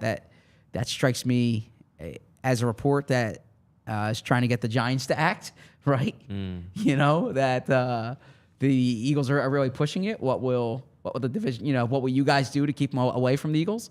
That's kind of how that I think there's and to be fair, the Eagles this is a thing that like they are willing to be used as a stalking horse in the media. Yeah, so we'd like to talk about how the sausage is made. I'm not dismissing anything, and there's clearly smoke here, right? And as we discussed, like there's legitimacy to this. But for instance, in the past, the New England Patriots are a team that's notorious for they'll tell agents, they'll tell players, if you tell anyone about this conversation, it's right, it's dead in the water, right? Like they. At the combine, when you have those questions, who'd you meet with? They're not allowed to say the Patriots, right? The Eagles sometimes they're a team that's you can you can use us. And I had a tweet yesterday, and this isn't to dismiss anyone's reporting on anything, but I guarantee you, come the draft time, come draft, you're gonna see the Eagles are making calls to move up. No crap. The Eagles always make calls to move up, or the Eagles explore every player that they're interested in. Now they're not checking the price, but and you've said this before. What keeps Howie Roseman up at night is knowing that someone's available and not at the number that they want. So if you're saying this is all part of that, yes, exactly. When you say they as the Eagles, it's Howie, and the comparison you're drawing to the Patriots about if this gets out there, this is done. I believe from talking to people that that is how Howie views things for everybody else in the building.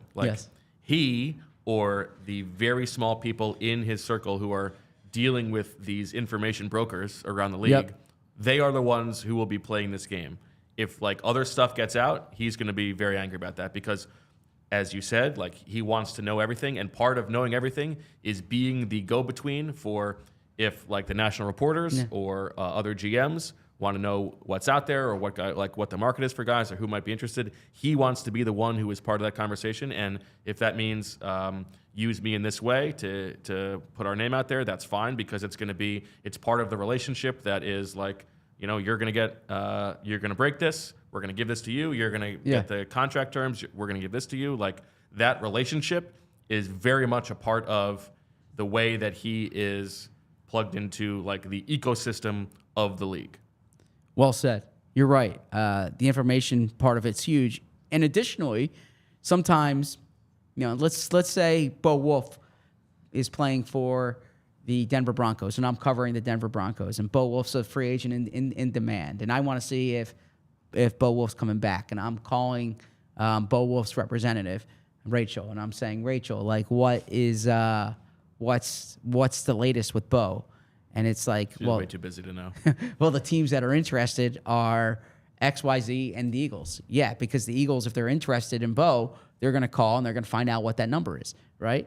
Now that very well might mean that the Eagles execute on it and sign Bo at that number, but the Eagles aren't a team that's like, he's out of our price range, we're not going to call, right? The Eagles, so the reason why you often see the Eagles linked to so many players is because they look into so many players. That's a good point. Now, that said, when enough, I like you said, there's smoke to this Barkley thing, right? It's not just being picked out of thin air. But I do think that a lot of times when you see the Eagles names out there, it's because they're calling. It doesn't necessarily mean it's because the deal is going to be executed. And I'm not saying that's the case with Swift, but like the Eagles are linked to so many players, and that's the reason for it, because they call on so many players. Well, it's like the Bryce Huff thing, right? Like, if they're going to be willing to entertain trading Haason Reddick or Josh Sweat, they need to have a plan for backfilling that position. And so they need to reach out and find out what the market's going to be like for Bryce Huff. That doesn't mean that they're definitely going to sign him, but it means that, like, if they do this, then this is a thing that is it. I mean, and to be fair, that is the way that Diana reported it, right? Like, they have to have like plans for all of these different possibilities, and they need to check in on whether any of those plans are feasible. Yeah, you're right. And come draft time, it's like the Eagles are on the phone looking to move up.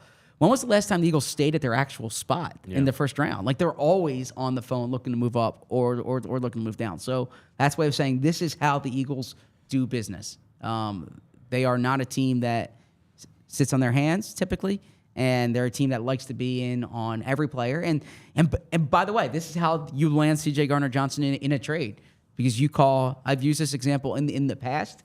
They're like the fantasy football owner who, I'm in an auction baseball league and I'm getting all these offers thrown at me for Jackson Chorio, and I'm like, I'm not. But people are, people you don't know unless you call, right?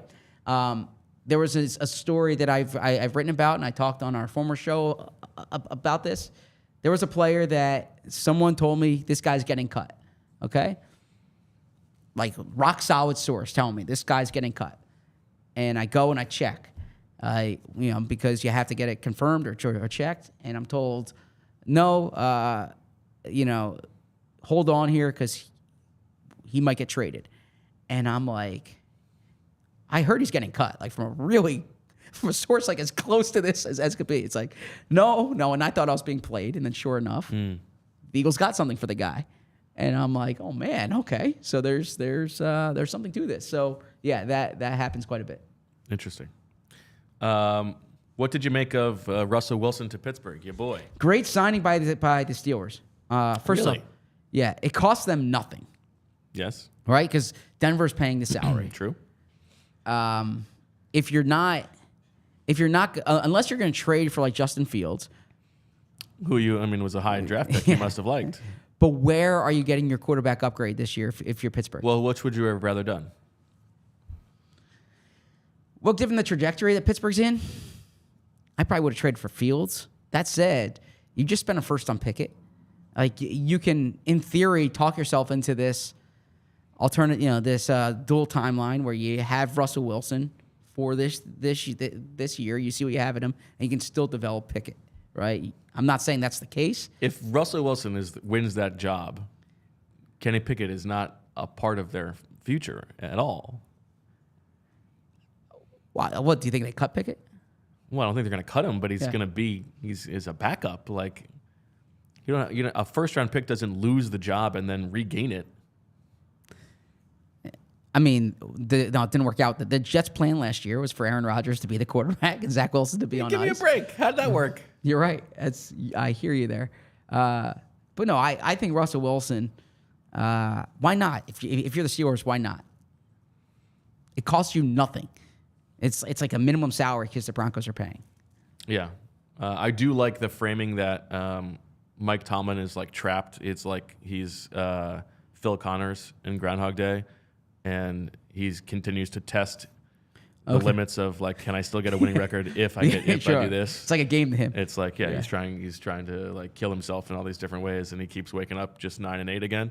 If I sign Russell Wilson, certainly that will mean that I can have a losing season and we'll leave. But no, not the case. I got one for you here. I see it. Go ahead. Jordan Schultz from Bleacher Report reports that Brandon Jones, the free agent safety, is going to the Denver Broncos on a 3-year, $20 million deal with the upside of $22.5 million. He gets $12.5 million guaranteed. That's the number you have to know. But so, anyways, this is valuable from the safety market perspective. That's a lot of money. A former Dolphin, so former Vic Fangio guy. But he was their third safety last year. Yeah, 3 years, $20 million in this crazy deep safety market. It's $12.5 million guaranteed. The third safety is getting that much money after they just released Justin Simmons. That's really interesting. Also, according to Jonathan Jones, now this one doesn't affect the Eagles per se, but the Titans are signing Lloyd Cushenberry. More Cushenberry for the Pushenberry. Yeah, to be their center. So 2 moves right there. There's a guy who can box out. Yes. Yeah. Lloyd Cushenberry. But the Brandon Jones one is an interesting That's one. really interesting. Why would you race to sign Brandon Jones of all the... I don't know. That's interesting. $12.5 million. Yeah. I mean, That's a lot I can't tell you what the Broncos are doing right now. Yeah. Now, you're going to laugh, like, first-round picks. I know I have a thing for them. I get it. Okay. All right. Make that joke. But you and I and Shield both, like, thought very highly of Jerry Jeudy coming out. Yeah. Okay. Really young player. He's been in crappy situations, like throughout his NFL career here. I'm not saying he's going to turn out to be Devontae Smith, but they gave him away for nothing. And the Brown, I understand he's playing on the 5th-year option, so it's expensive salary, but I like that deal for the Browns. We saw it work with Amari Cooper. Now, Amari Cooper had more production in the NFL. Yeah, but I feel like with first-round wide receivers, even if they have bad quarterbacks, if you don't see it, it's not coming. Now, he had a 900-yard year, but...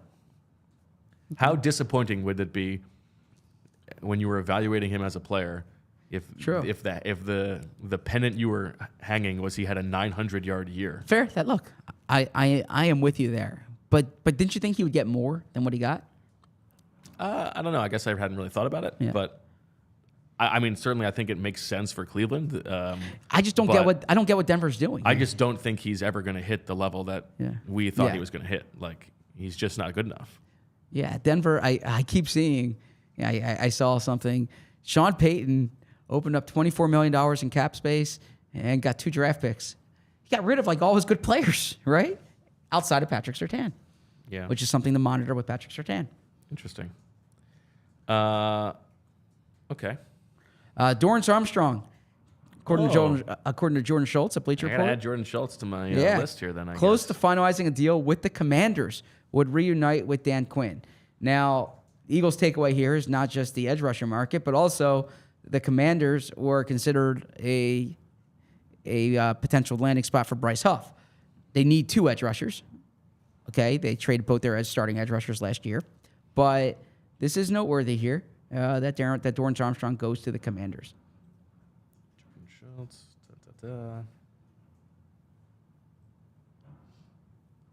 Now, you were high on Dorrance Armstrong as like a guy who can step into a bigger role. Did you think so. Did you think he'd be a candidate for the Eagles at any point? Not really. I feel like if they're going to replace one of those guys, they would go for a higher cost, and then he's too good to be a depth guy for them. So that middle ground did not make sense for them from a market standpoint, I think. Yeah. You want to know my Oscars thoughts?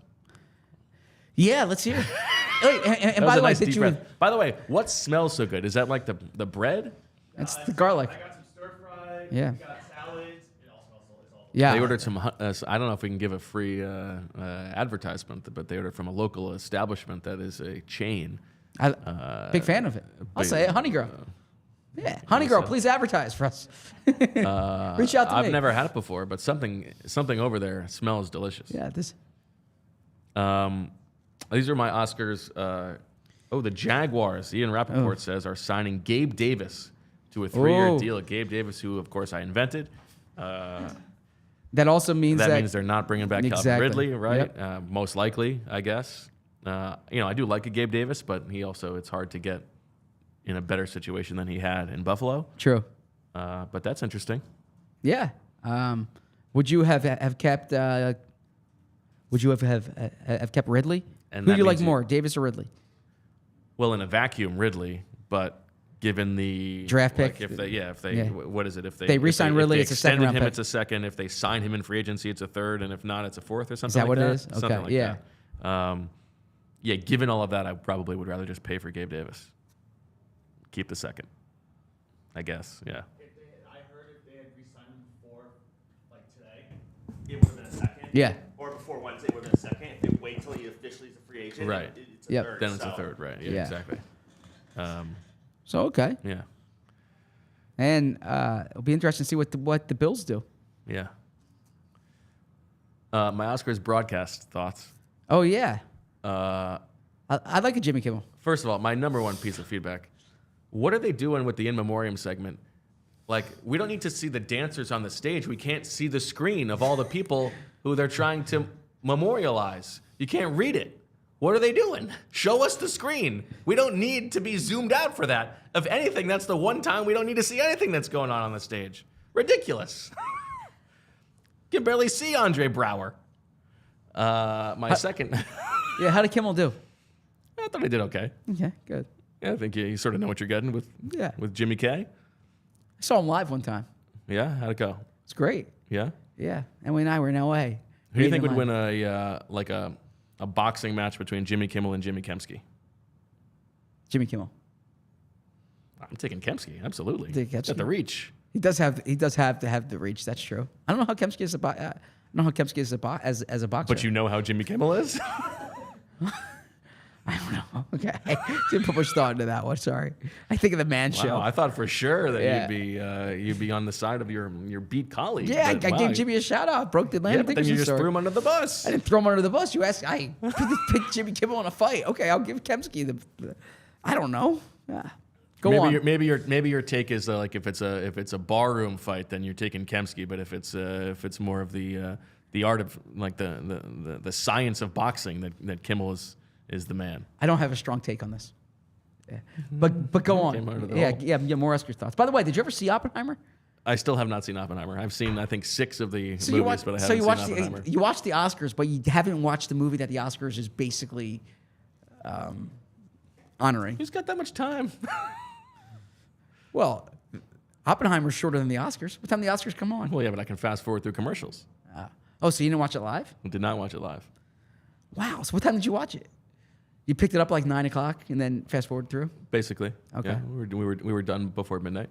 I saw YouTube TV did what they do for the NBA Finals, where they had the trophy when you fast forward or rewind. Oh yes. Yeah. Yes. Yeah. They had like the actual Oscar. That's the kind of technology that really moves the needle for you. You love that? Yeah, I do actually. Yeah, it shows how they personalize. But anyways, go on with your Oscar thoughts. The speeches from the former winners to the acting nominees. Okay. Started really well. I thought the supporting actress ones were great, but then the men were terrible. Like, they were so impersonal. They were so like just generic. There was no connection between the two of them. It was awful.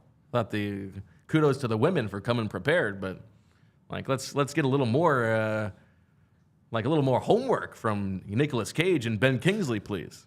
Nicolas Cage was a presenter for Best Picture? Yeah. Or Best Actor, rather? Okay. Yeah, he did Paul Giamatti. Gotcha. And Murphy won? Cillian Murphy won, yes. Yeah.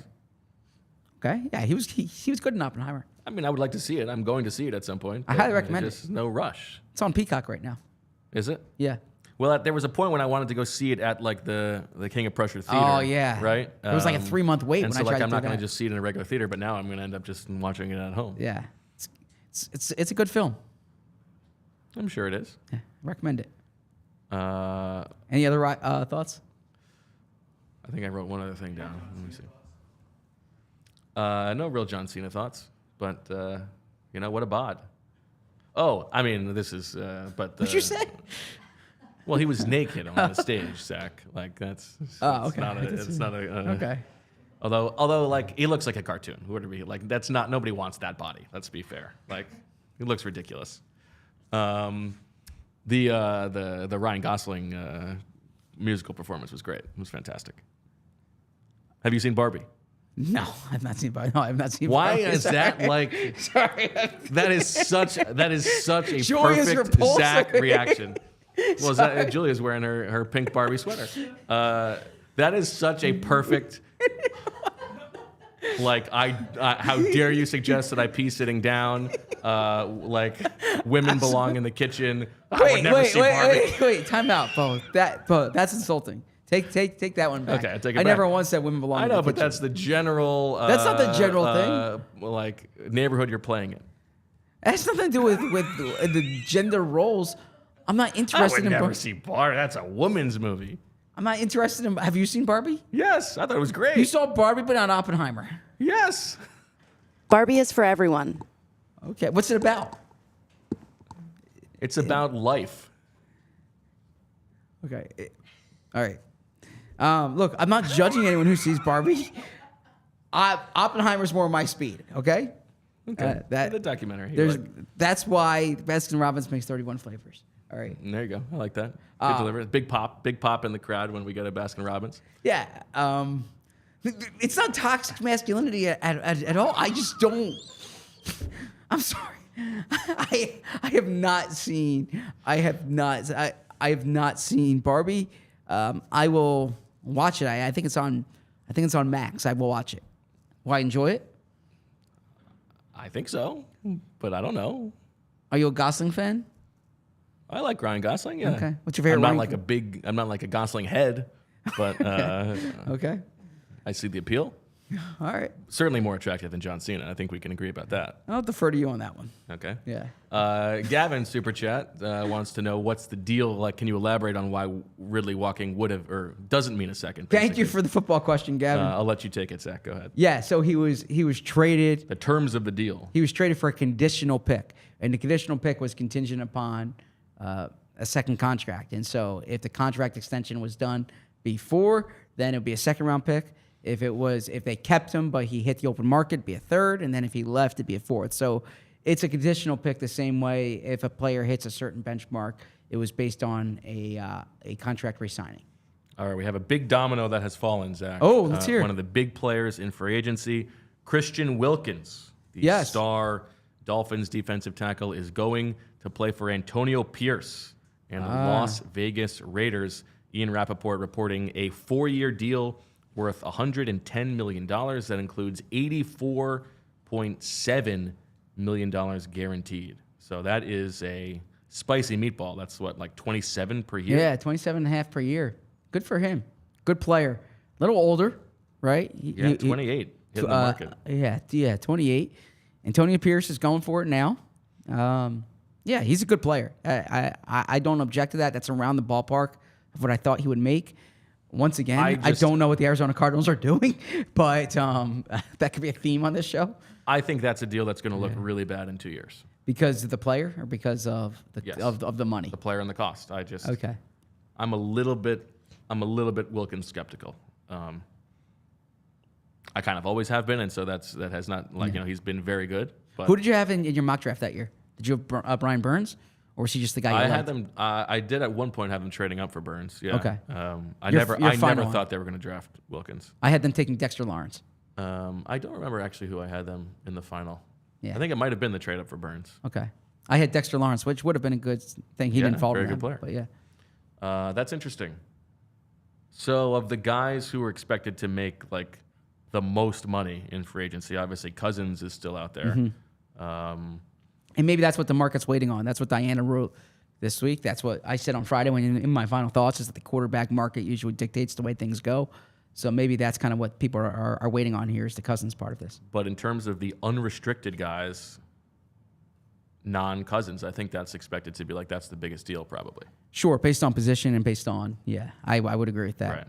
Right. Certainly in terms of total guarantee. You might see like, maybe Daniil Hunter signs a 1-year deal or something like that, or Tyron Smith or something like that. But in terms of overall guarantee, that'll be the highest non-quarterback, I would imagine. He owes Vic Fangio some cheddar there because Vic helped him get that deal. Had a good year under Vic. There you go. Had his best year, certainly sack-wise. That's an interesting. The Raiders, huh? All right. What else would you like to talk about? I still wonder who's going to play quarterback. 6 more hours to be here. Yeah, we don't have 6 more hours. We have 2.5 more hours, and then we have emergency shows later. But this is fun. I enjoy talking to you. This is an invitation to ask questions here. We can open up a mailbag? We can make this interactive. Oh, yeah, wow. I would say. What a wonderful, wonderful idea. It's not a mailbag, per se. If you're tuning in, you deserve to ask us questions. ZB is a pathetic. Wait. Please go up here.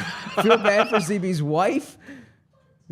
Yeah, All please right, go okay. up here. He does not. He does. No, he is no. I not want to see that. regressive. I can only say it because it's a joke. Wait.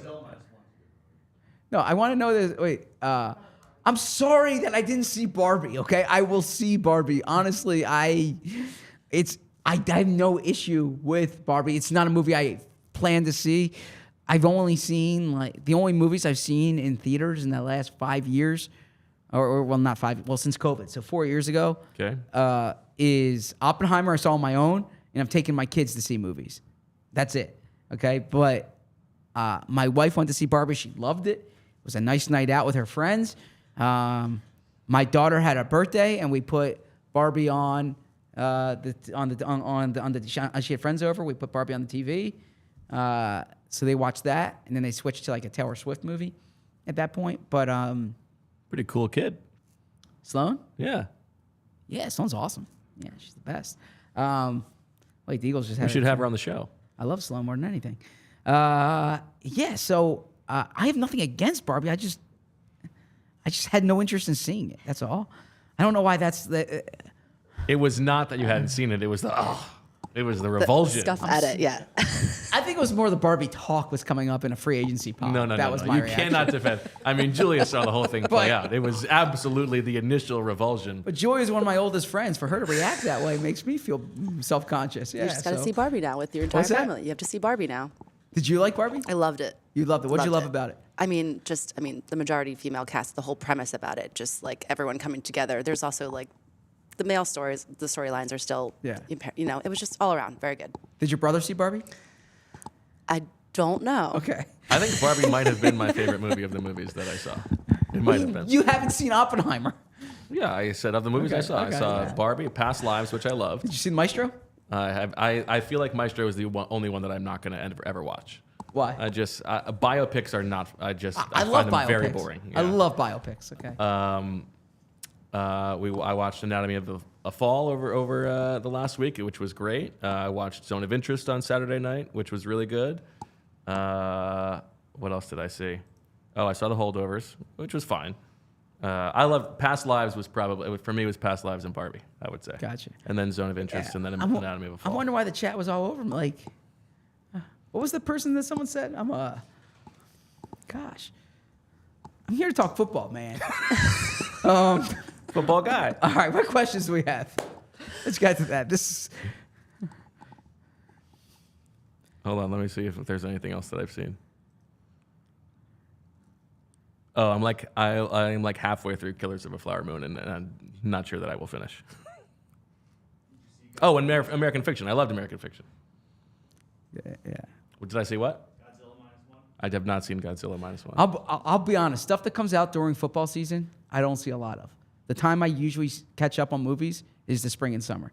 That's why when I went and I saw Oppenheimer, it was like a big deal. It was the night before training camp started. Oh, you were getting it in, yeah. Yeah, I went at 8 o'clock. I sat in the front row because the theater was packed. Nice. And Did you see it on the IMAX theater? no, I thing, couldn't or- get it. The oh, IMAX okay. was like a 3-month wait. I went just went to a local theater. Okay. All right, chat's asking. Let's see here. Lovato and Mann. Yeah, I'm expecting them to bring Braden Mann back, and I'm expecting them to bring Rick Lovato back. Do you want Saquon Super or Chat says genocidal bombs over dolls is toxic masculinity. Okay. I'm trying to filter. Let me through tell the you something here. questions and Oh, it's a figure super out chat. my way. Yeah. All right. Let me tell you something here. Here we go. Here's a truth bomb that's coming. No. I'm a big fan of history. Okay. I love movies about history that are either loosely or strictly based on history. And Oppenheimer is right up my alley in that regard. So it has nothing to do with masculinity or I love the. Okay, yeah, you don't need to defend. I love yourself the too premise much. of Barbie. It's just not a movie that interests me to go see. You love the premise of Barbie. Now you're just. I mean, let's not stretch it. Well, what Julia just said, I think it's great about women empowerment. I think it's wonderful. Yeah. I'm not gonna pile on anymore here. Okay. Thank you. All right, Christian Wilkins. So that means I would expect that maybe some more stuff starts. I mean, it is funny that like we're 90 minutes into the start of the league year. We're like, oh, like let's make something happen when like 15 players have already signed. Yeah, which is just the pace of things. We're 90 minutes into the league year. We're talking about Barbie. So. Okay, go ahead. What do you want to talk about? You take the ball. I'm curious what the chat has to say. But no, apparently Kay Adams is inferring the Saquon thing. Look, there's a lot of smoke around Saquon. I get it. I hear it. I'm not dismissing it. I'm just telling you what I personally think. And again, I might be wrong. But I'll gladly admit I am wrong if that's the case. In my 12 years covering the Eagles, it's hard for me to see them setting the market at running back. Now, never say never. In 2017, they were going to draft Christian McCaffrey with the 14th overall pick had he fallen. They paid LaShawn McCoy. But it would surprise me to see them pay a 26, 27? Saquon? I want to say 27. But 27. Top of the league money. As I said, 27. If there's a sweet spot there, if it's like an 8 to 11 or 8 to 10, I think it is what I said. It's going to be I more can than see 10. them there. Yeah, it would surprise me to see them pay more than 10. But again, the reasons you said have validity to it. That if they say he was this good with the Giants, he'd be that good with the Eagles. That I believe in paying A players A money, and I think that he's an A player or as close to it at that position as you can get. But it would just surprise me to do that. That's all. And I think a lot of it might be kind of what what Barkley want. Like if you want to go back to the Giants, and again, the Giants were rumored to be in the Pollard market if they didn't get, if they didn't get Barkley. If you want to go back to the Giants, one of the best ways to get the Giants to act is to make the Giants think that the Eagles are going to sign you, right? So we'll see. Diana Rossini reporting the Gabe Davis terms 3 for $39 that can get up to $50 with different incentives. Feels like that's about $13 million a year. Yeah. I mean, for a number 2, number 3 receiver, yeah. Now Free agent wide receivers get paid. Yeah, Pittman got what, 23 a year? Yeah, I would not want to be signing that deal either. But yeah, I'm saying I would rather Gabe Davis at 13 than Michael Pittman at 23. Me too. Yeah. Do you think the Eagles are going to do something wide receiver? I think they're going to wait till the draft. And clearly, there was a thought that market might be depressed because it's not a great free agent market. Look, I mean, T. Higgins might be available for trade now, so that could impact the market as well. Some of these teams, like the Panthers, we thought the Panthers would be in on a wide receiver. The Patriots is a team that's thought to be in on a wide receiver. I don't think the Eagles get a good number at wide receiver. Or there's not a wide receiver to go after. We'll see. Yeah, I kind of think that they should sign somebody for $2 or $3 million. I think they need to improve that third receiver, and they can't necessarily count on it happening in the draft. And that's where I disagree. And I think you draft over the guy because I think they need to sign a guy who can be their fourth receiver. I think they can count on the draft because it's just such a deep draft of players at that position. But just to kind of reset the audience while we get questions and whatnot, if you thought going into the day that Bryce Huff and Xavier McKinney and Saquon Barkley were the most likely targets for the Eagles or the guys to really watch, then they're all still on the market. If you thought the Eagles were going to sign a starting linebacker, which we both did, The linebacker market's wide open still, right? The market that seems to be hit the most so far is running back. Yeah. Two of the top running backs off, and you predicted that if you're a running back, you should act quickly because those seats could get filled pretty quickly as well. Yeah, I mean, has anything that has happened so far tangibly changed your expectations for the Eagles? Not at all. Nope. There hasn't been any trades. I think the only thing that is like materially interesting for what we think or expect them to do is just the price of the running backs. Sure. Like You're for right. Swift and Pollard to go for Yeah. 8 is interesting. Yeah. And it means that Saquon's going to go for more than that. And but even more than it meaning that Saquon's going to go for 11 or 12, it means that the guys who are sub that are going to go for probably more than they would be willing to pay, I think. That's a good point, too. Okay. I was kind of hoping we'd get trade stuff, but I guess that is not linked to the tampering. It can be That's true. done. Those could be agreed at any time. T. Higgins, what do you think there? Do you think? Oh, yeah. I feel like he saw the pictures of Joe Burrow over the weekend and said, I don't want that guy to be my quarterback anymore. And so he went in and demanded a trade. I don't think that had anything to do with it, but In my mind, it did. I think that Jamar Chase is about to get paid a lot of money. Adam Schefter said they haven't even talked contract with T. Higgins since March of last year. So if you're T. Higgins, you're kind of thinking you're on the back burner there, which you probably are, right? I mean, what I kept hearing is they expect him to play on the tag this year, and T. Higgins probably wants to go to a place that's going to give him a long-term deal. Now, Cincinnati's not a team that typically budges, so we'll see what happens there. But if you're Carolina and you have the 33rd pick in the draft, and maybe that's Adonai Mitchell, right? Maybe that's Ladd McConkey. I would trade that for T. Higgins and pay T. Higgins. In theory, yes, but like you cannot just keep giving away all of your best future assets. Like if you're the Panthers, Sure. I don't know. But you're probably going to draft a receiver there anyways. Probably. Yeah. I mean, I don't know. You want to get to some of these questions? Sure. Thank you for collecting them, Julia. Would the Eagles sign Huff before trading Sweat or Reddick? Yeah, well, yes, because you have to. Like Huff's not going to wait for you, so yeah. Now maybe you lose some leverage. I got to think at this point they know what the Sweat and Reddick market is. The other thing to consider. Yeah, I think they would have already. Yeah. They would have a deal in place. It might sequentially process first, but I don't think that they would do that without knowing what the resolution was on the other trade. Also, sometimes the Sweat and the teams that want Sweat and Reddick, they're waiting to see. Are they going to get Jonathan Grenard? Like the Grenard signing Exactly. maybe does move the ball forward a little bit on negotiations for Sweat or Reddick.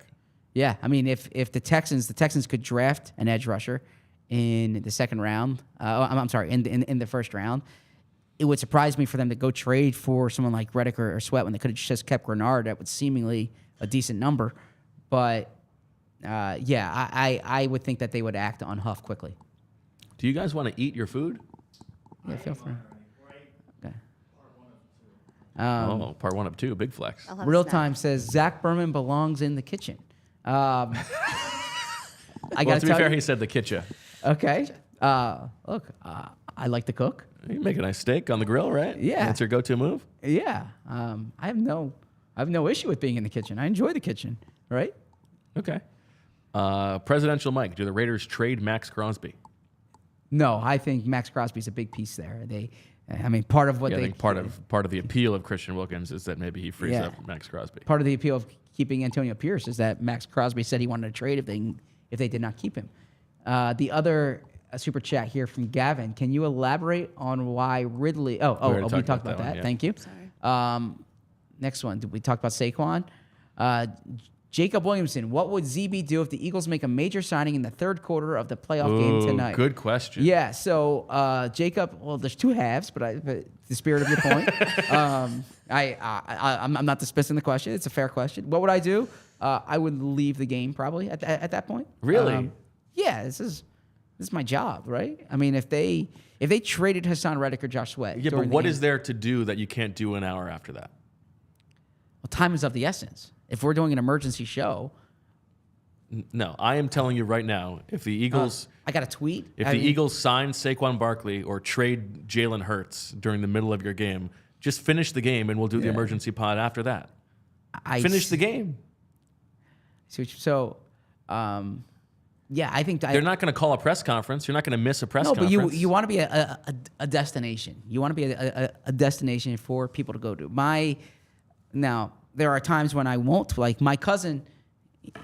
My cousin's one of my best friends. Okay, Lee. Lee. Shout out to Lee. Yeah, I say one of because I have 4 brothers as well, right? But Lee's awesome, and I was the best man in Lee's wedding, and I was giving the speech, and the Eagles traded Brandon Boykin the night of Lee's wedding, and I waited until after the speech, and then I went. And I tweeted out and I gave my thoughts on Brandon Boykin, but I would not do it like during the ceremony or doing that kind of thing. I waited, but that's a wedding, right? But you also were working for a newspaper, true, right? Like you had to get, maybe not that night, but like part of the deal was like you had to get something in the paper, you had to get something up on the website. Like you do not have to rush to do that in the margins of like an hour making a difference. You want people to like when something happens, what does Bo think? What does Zach think? Like that's part of this job. You want them to be you want to be a destination. And for they are them. and we will do an emergency show, and they can come to the show 45 minutes later and find out what you think. Okay, all right. Well, then maybe I'll just put a tweet out that I won't leave the game. Yeah, I don't control you. You can do whatever you want. I can't order you to do anything, but I would strongly urge you to finish the game. What else in the chat? Let's see here. What are the best movies ZB has seen with the kids lately? Let's see here. Well, I took Reed to what was the one? It was like they were. The person was it was an animated movie, and there was like an ice town, and the fire. Oh, Elemental. Elemental, yes. Saw Elemental. Pixar. Yeah, on Father's Day, we went. He and I, we go to the movies. He and I on Father's Day. Nice. The past 2 Father's Days, we did that. I'm trying to think what else I've seen with him. It was mostly animated movies. I'm not really as into the animated movies, but he picks them out. And I go with him. Yeah, we watch the trailers online. He decides what he wants to see. Okay. And we go. Nice. Yeah. You didn't let him watch the trailer for Barbie?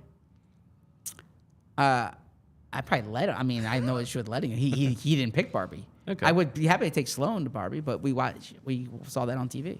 But yeah, I would love to take Sloan to Barbie. Wait here. Can you go up to the other one that? You're not a misogynist, but you can't call yourself a fan of comedy and not watch Barbie. Okay, I will watch Barbie, I promise you. When free agency's finished, I will watch Barbie. All right, what else do we have here? Okay. Okay, this is a good question from Kyle. What would most improve the team, a top-tier linebacker or a top-tier running back? Good question. Well, if you're saying the best running back in the league is Christian McCaffrey, or the best linebacker in the league is Fred Warner, let's say, I think Christian McCaffrey would improve the Eagles more than Fred Warner would. That said, I think that the Eagles... I'll put it this way. I think a top-tier running back would improve the Eagles more than a top-tier linebacker. I think a mid-level running back would do better for the Eagles than a mid-level linebacker, right? So I actually disagree with that. Interesting, okay. I think, and this is the conversation we've had about, like... Vic Fangio raises the floor enough on defense, and you're chasing ceiling on offense. I think the best running back in the league would make a bigger difference for the 2024 Eagles than the best linebacker. Yeah, that's what I said. Oh, okay. I think the 10th best linebacker would probably make a bigger difference than the 10th best running back. Yes, that was my point. I thought you were saying both the Eagles. No. I said a mid-level linebacker would be better for the Eagles than a mid-level running back. Oh, okay, I thought you had said it reverse. I thought you were saying both on the Eagles would. Here. Yeah, I said a mid-level running back would do better with the Eagles. Like the Eagles can get by with a mid-level running. That's Right. That's what I meant. Yeah. Like a replacement level player at running back would function better in the Eagles offense than a replacement level linebacker would function in the Eagles defense. Oh, but I think the replacement level linebacker would more materially affect the quality of the Eagles defense. Like the Eagles need a replacement level linebacker. They probably need two. They don't need a replacement level running back. Okay, yeah. So I just phrased it incorrectly, but I think we're I think we're basically saying the same thing. Exactly. Like the Eagles need running linebackers, but I would buy that like their record next year would be more affected by, and that's why Saquon Barkley has the upside of being the best running back in football. That's why I think they could talk themselves into it. That's fair. And I don't think there's a linebacker on the market who you could talk yourself into being one of the 3 best linebackers. Certainly not one on the market. You're right. Right. Yeah. So I don't know. That's interesting. I like these questions. What else do we have? I bring them in. Dean wants to say, we love you, Zach. You enjoy the movies you want to enjoy. Thank you, Dean. I appreciate that. Thank you, Dean. That's a load off Zach's shoulders. Yes, I was worried. I came off as like misogynistic. I would have never wanted that. Ryan wants to know, what's a legitimate deal for Surtain or Brian Burns? Good question here. Well, I would start with 22 for either one of them, right? Now, maybe they ask for 22 and something else, but I would think 22 should get it done for Burns. Maybe, what did Chubb go for? Bradley Chubb went for first and a... I forget. Yeah. So I would say for Surtain's 23 years old. That's the crazy thing. I would give up a first and a third. I think it was just a first for Chubb. Okay. Look, the Eagles traded for A.J. Brown. Oh, no, a first and a fourth and Okay. Chase Edmonds for Chubb and a fifth. Okay. I would say the A.J. Brown deal, which was a first and a third, or first and an exchange of thirds, right? Or the Eagles traded a first, a third, and then they got a pick back. Right. Yeah, that's probably what I would think. And I would definitely do that for Patrick Surtain, who's 23 years old. The Eagles were... Yeah, I would do it too. The Eagles would have taken him over Devontae Smith, right? Yeah. So, yeah, and then Brian Burns, I would do that for Brian Burns, I think too. And what you got to think here is when I bring up trading for either of these guys, it's with the presumption that you're getting a second-round pick for either Reddick or Sweat, right? So you trade Reddick for a second, let's say, or you trade Sweat for a second. You get back, you then sign Bryce Huff to be an edge rusher. You turn around, you trade a first for Surtain, or you trade a first, so you trade a first for Surtain, and then you have 3 second-round picks and a third-round pick. You could still get a quality, like 3 second-round picks. You can get a good player, or you can get 2 starters right there. You would hope so, yeah. So, yeah, that's something I would do. Okay. Someone says they would give up 22 and 53. You give first and a second's a big haul because you got to pay Surtain too. Yeah, that's a lot. Yeah. But if you're getting, a second back for Reddick or Sweat, True. you could a first and a second is probably too much. Yeah. But you can see, as you said, like all those moving pieces. That's part of the puzzle. Yeah. All right, let's go to the next question. Let's see. How about from Rich? If they don't go Saquon, what do you think they'll do at running back? If they don't go Saquon, what I think they do at running back is a cheap player like an A.J. Dillon type, and then draft somebody. Or they make a trade for like a Dameon Pierce. So for instance, let's say Saquon signs with the Houston Texans. Okay? I would call the Texans right now and I would trade for Dameon Pierce. Yeah. That's something I would do. And that's very Howie-like. That's how they got DeAndre Swift last year. Right. A day after, or 2 days after, the Lions took they took Jahmyr Gibbs. So, you're kind of connecting the dots there. If it's down to, or if he leaves the Giants and he's going to either the Eagles or the Texans, and he goes to the Texans, Dameon Pierce, who already lost his job last year to Devin Singletary, who is someone who, I don't know if the Eagles would have taken him back in 2022. I know when the Eagles were playing the Texans that year, the Eagles thought pretty highly of Pierce based on the film that year. So, yeah, that's something I would do. Yeah, you've mentioned that before. I think that's a good dot connect. And I think you're right. Like if it's what we've been saying, if they're not going to pay for the A player, then I think they're going to bide their time and just sort of let the thing come to them. And I'll scratch your back here. You had him on the trade deadline show last year. He was one of your trades. Yeah. No, well, you don't need to. I got enough back pats, but thank you. Okay, next up, given Cam Jurgens has had some injury issues in his first 2 seasons, this is from Ezio, do you think the Eagles will sign or draft a backup center, or do they view Dickerson for that role? Interesting question. In Quackatology, we talked about Nick Harris. I do think they're going to add interior offensive line depth, and you're going to want a backup center. Maybe someone who has like legitimate center experience in games. But I don't think it's going to be like high on the priority list. But I do think they're going to. It's not just going to be Dickerson and Jurgens. Like I don't think the plan will be to move Landon Dickerson to center if Cam Jurgens gets hurt. I think they're going to have someone who can play center for them on game days. Yeah, I think maybe in game it's possible that that's their plan. Okay. But you do need to have somebody. We have like only mildly disagreed about this, but I think that they are going to sign a starting caliber or starting capable player for the offensive line in free agency, and by that I mean like a Sua Opeta or a Jack Driscoll. And I do think that at some point they need somebody who can snap, and so that could be in the draft, maybe likely in the draft. But I think they're gonna.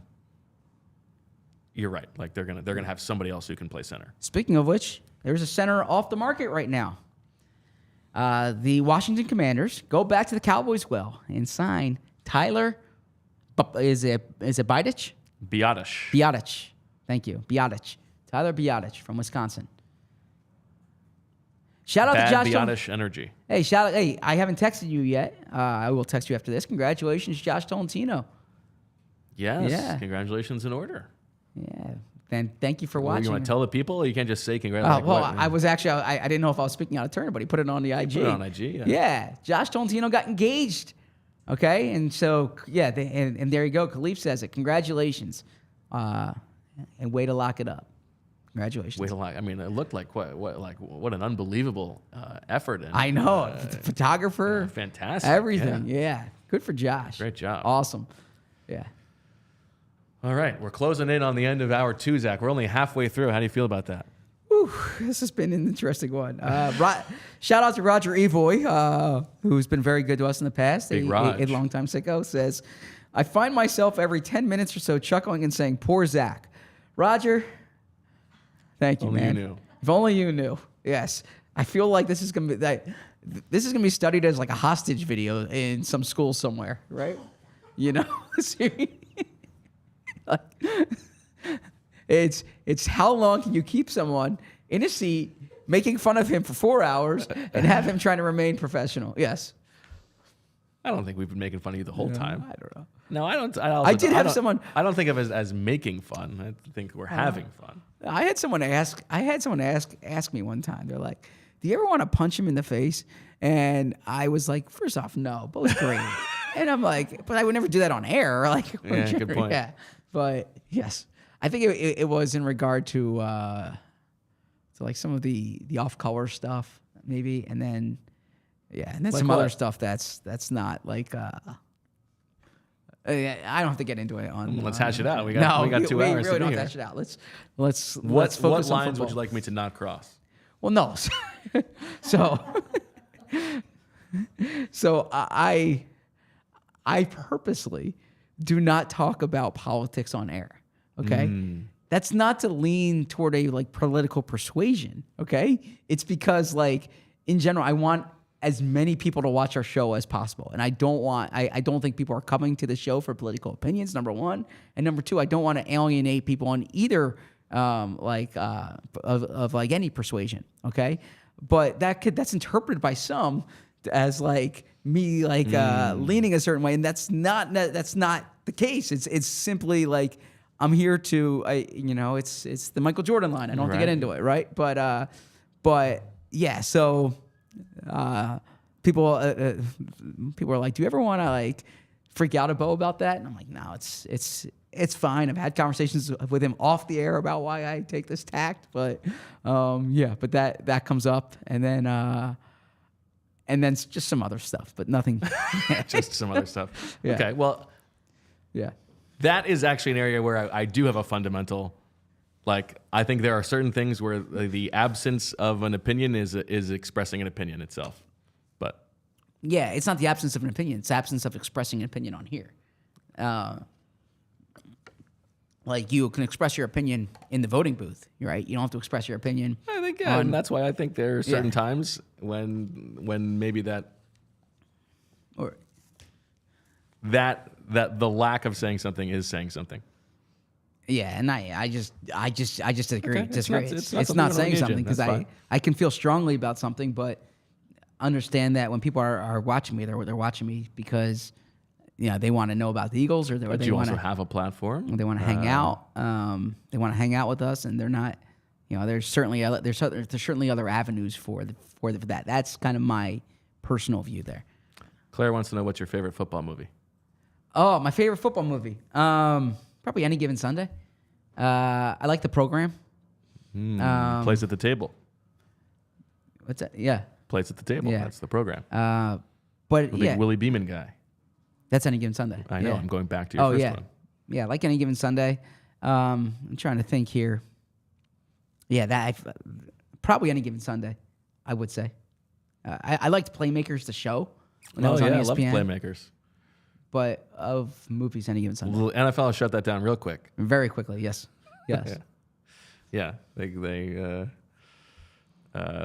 were very unhappy with how the league was portrayed, and fairly so, but probably not inaccurately so. Stephen Lee says, favorite Harrison Ford movie? The Fugitive.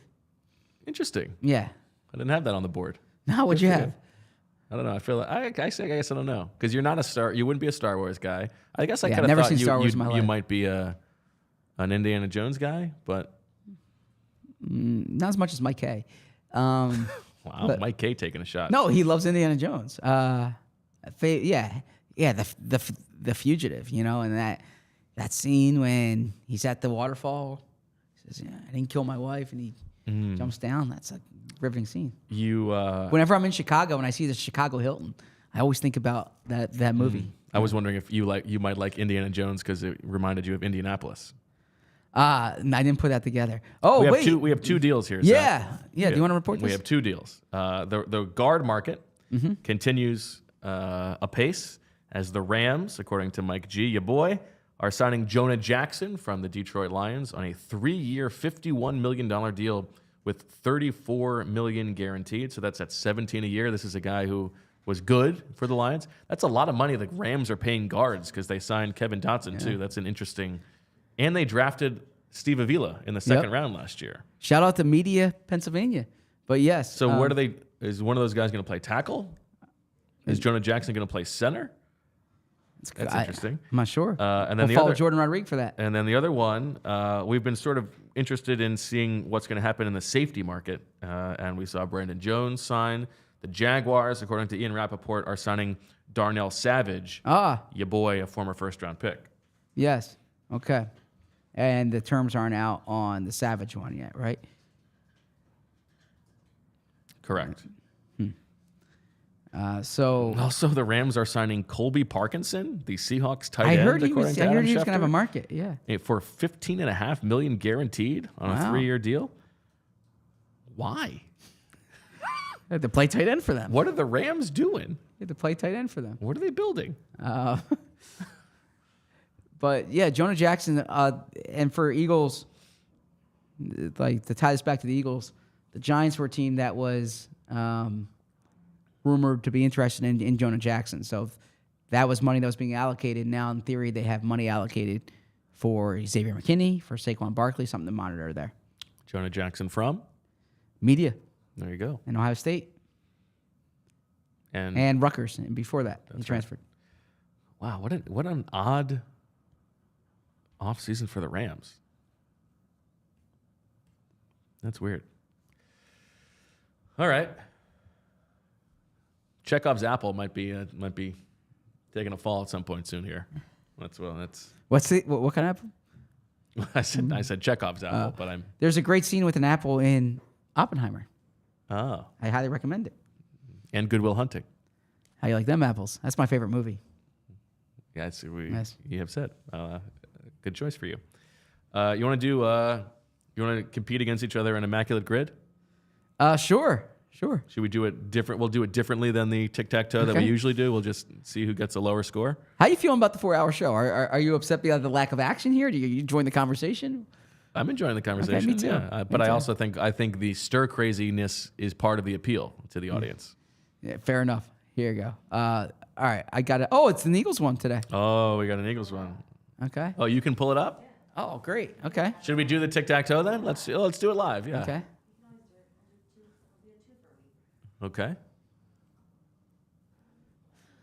Claire F says the Give it a game couple plan was seconds. entertaining. I didn't see the game plan. Is that with The Rock? Yeah. Okay. Oh, interesting. I saw the haven't Tooth seen that Fairy. either. That's not. Good for you. By the way, shout out to Reed. He lost his 8th tooth overnight. His 8th tooth? His 8th tooth. Wow. Yeah. He was nervous. So it was loose during dinner last night, and he didn't want to lose it because he wanted to lose it in school today. He thought that'd be really cool. And so he was a little miffed this morning because he was hoping that he would lose it during school. But yeah, I was. How many are out at the moment? Oh, I think it's just really that one. But his teeth are like all over the place. Or I shouldn't say that. That's not nice. But here, I'll show you. His teeth are all over the place. Yeah, His look. 8th tooth. Oh. In a CJ McCollum jersey today. Nice. Yeah, so he lost that one right there. That's Okay. the spot. Yep. Nice. Yeah, so shout out to Reed on that one. Shout out to Reed. Yep. Love a Reed. I feel like that's a good pace. Eight teeth. 18. Already. Yeah. Seriously. Yeah, seriously. Yeah, he's Good for him. Tooth Fairies. Tooth Fairy might need a stimulus package after this one. What's the going rate for the Tooth Fairy these days? Well, I kind of the Tooth Fairy put herself in a corner on this. Because didn't think about the long game. when we started, we were saying $1 a tooth. Okay. Okay, which first tooth, that's fine. Second tooth, that's fine. Wasn't thinking about the 8th tooth, right? So so the Tooth Fairy is very generous, as my wife pointed out to me this morning. So Well, yes, good for the Tooth Fairy. yeah, Good for but Reed. the Tooth Fairy might cap it at a certain when you get to Interesting. Yeah, Okay. we got to figure that out. All right, Zach, you get to go first. The rules of tic-tac-toe here at play. And we got another Eagles one. That's exciting. Now, if it's a tie, we'll do the lowest average score. Sure. And an Eagle, if it's in a different Eagles box, gets half the points. Okay, so I'm going to go with the Eagles Broncos in the middle here, and I'll go with our old friend Alex Singleton, who did not come on the show, unfortunately, during the Super Bowl. But Alex Singleton. Oh, I didn't Okay. do the timer. That's okay. fine. We We'll don't need just, it. yeah, We have enough time. We don't need to speed this one along. What's the? I can't see. What's the percentage what's the there? percentage there on? 5. Okay. Oh, well, this is interesting. We'll we have to pause We'll and keep back it up going, here? but we have we have an Eagles move. Schefter has it. Bryce Huff is signing a 3-year, $51.1 million deal with the Philadelphia Eagles. Wow. So that means certainly a trade would have to be coming, and this is an indication that maybe the roster here we building go. philosophies have not changed. That's $17 million a year Wow. for Bryce Huff. I like Bryce Huff. What are you laughing at? I saw the highest in NFL history. I was wondering what it was. Oh. It's the highest paid non-QB undrafted free agent in NFL history. So good job getting that nugget in Yeah, there. that's a good. That's an agent being like, look at what I did. Yes. This is Yes. fantastic. Yeah, big move for the Eagles. I'm gonna read what I wrote about Josh Huff Yes. or Bryce Huff because how many times are we gonna do the Josh Huff mistake? I'm feel good like here, but- I have always liked Bryce Huff, but I think that there is we have talked about it. There is a Haason Reddick connective tissue here. So I'm just gonna read the whole thing here because we got time. Jets general manager Joe Douglas said at the combine the team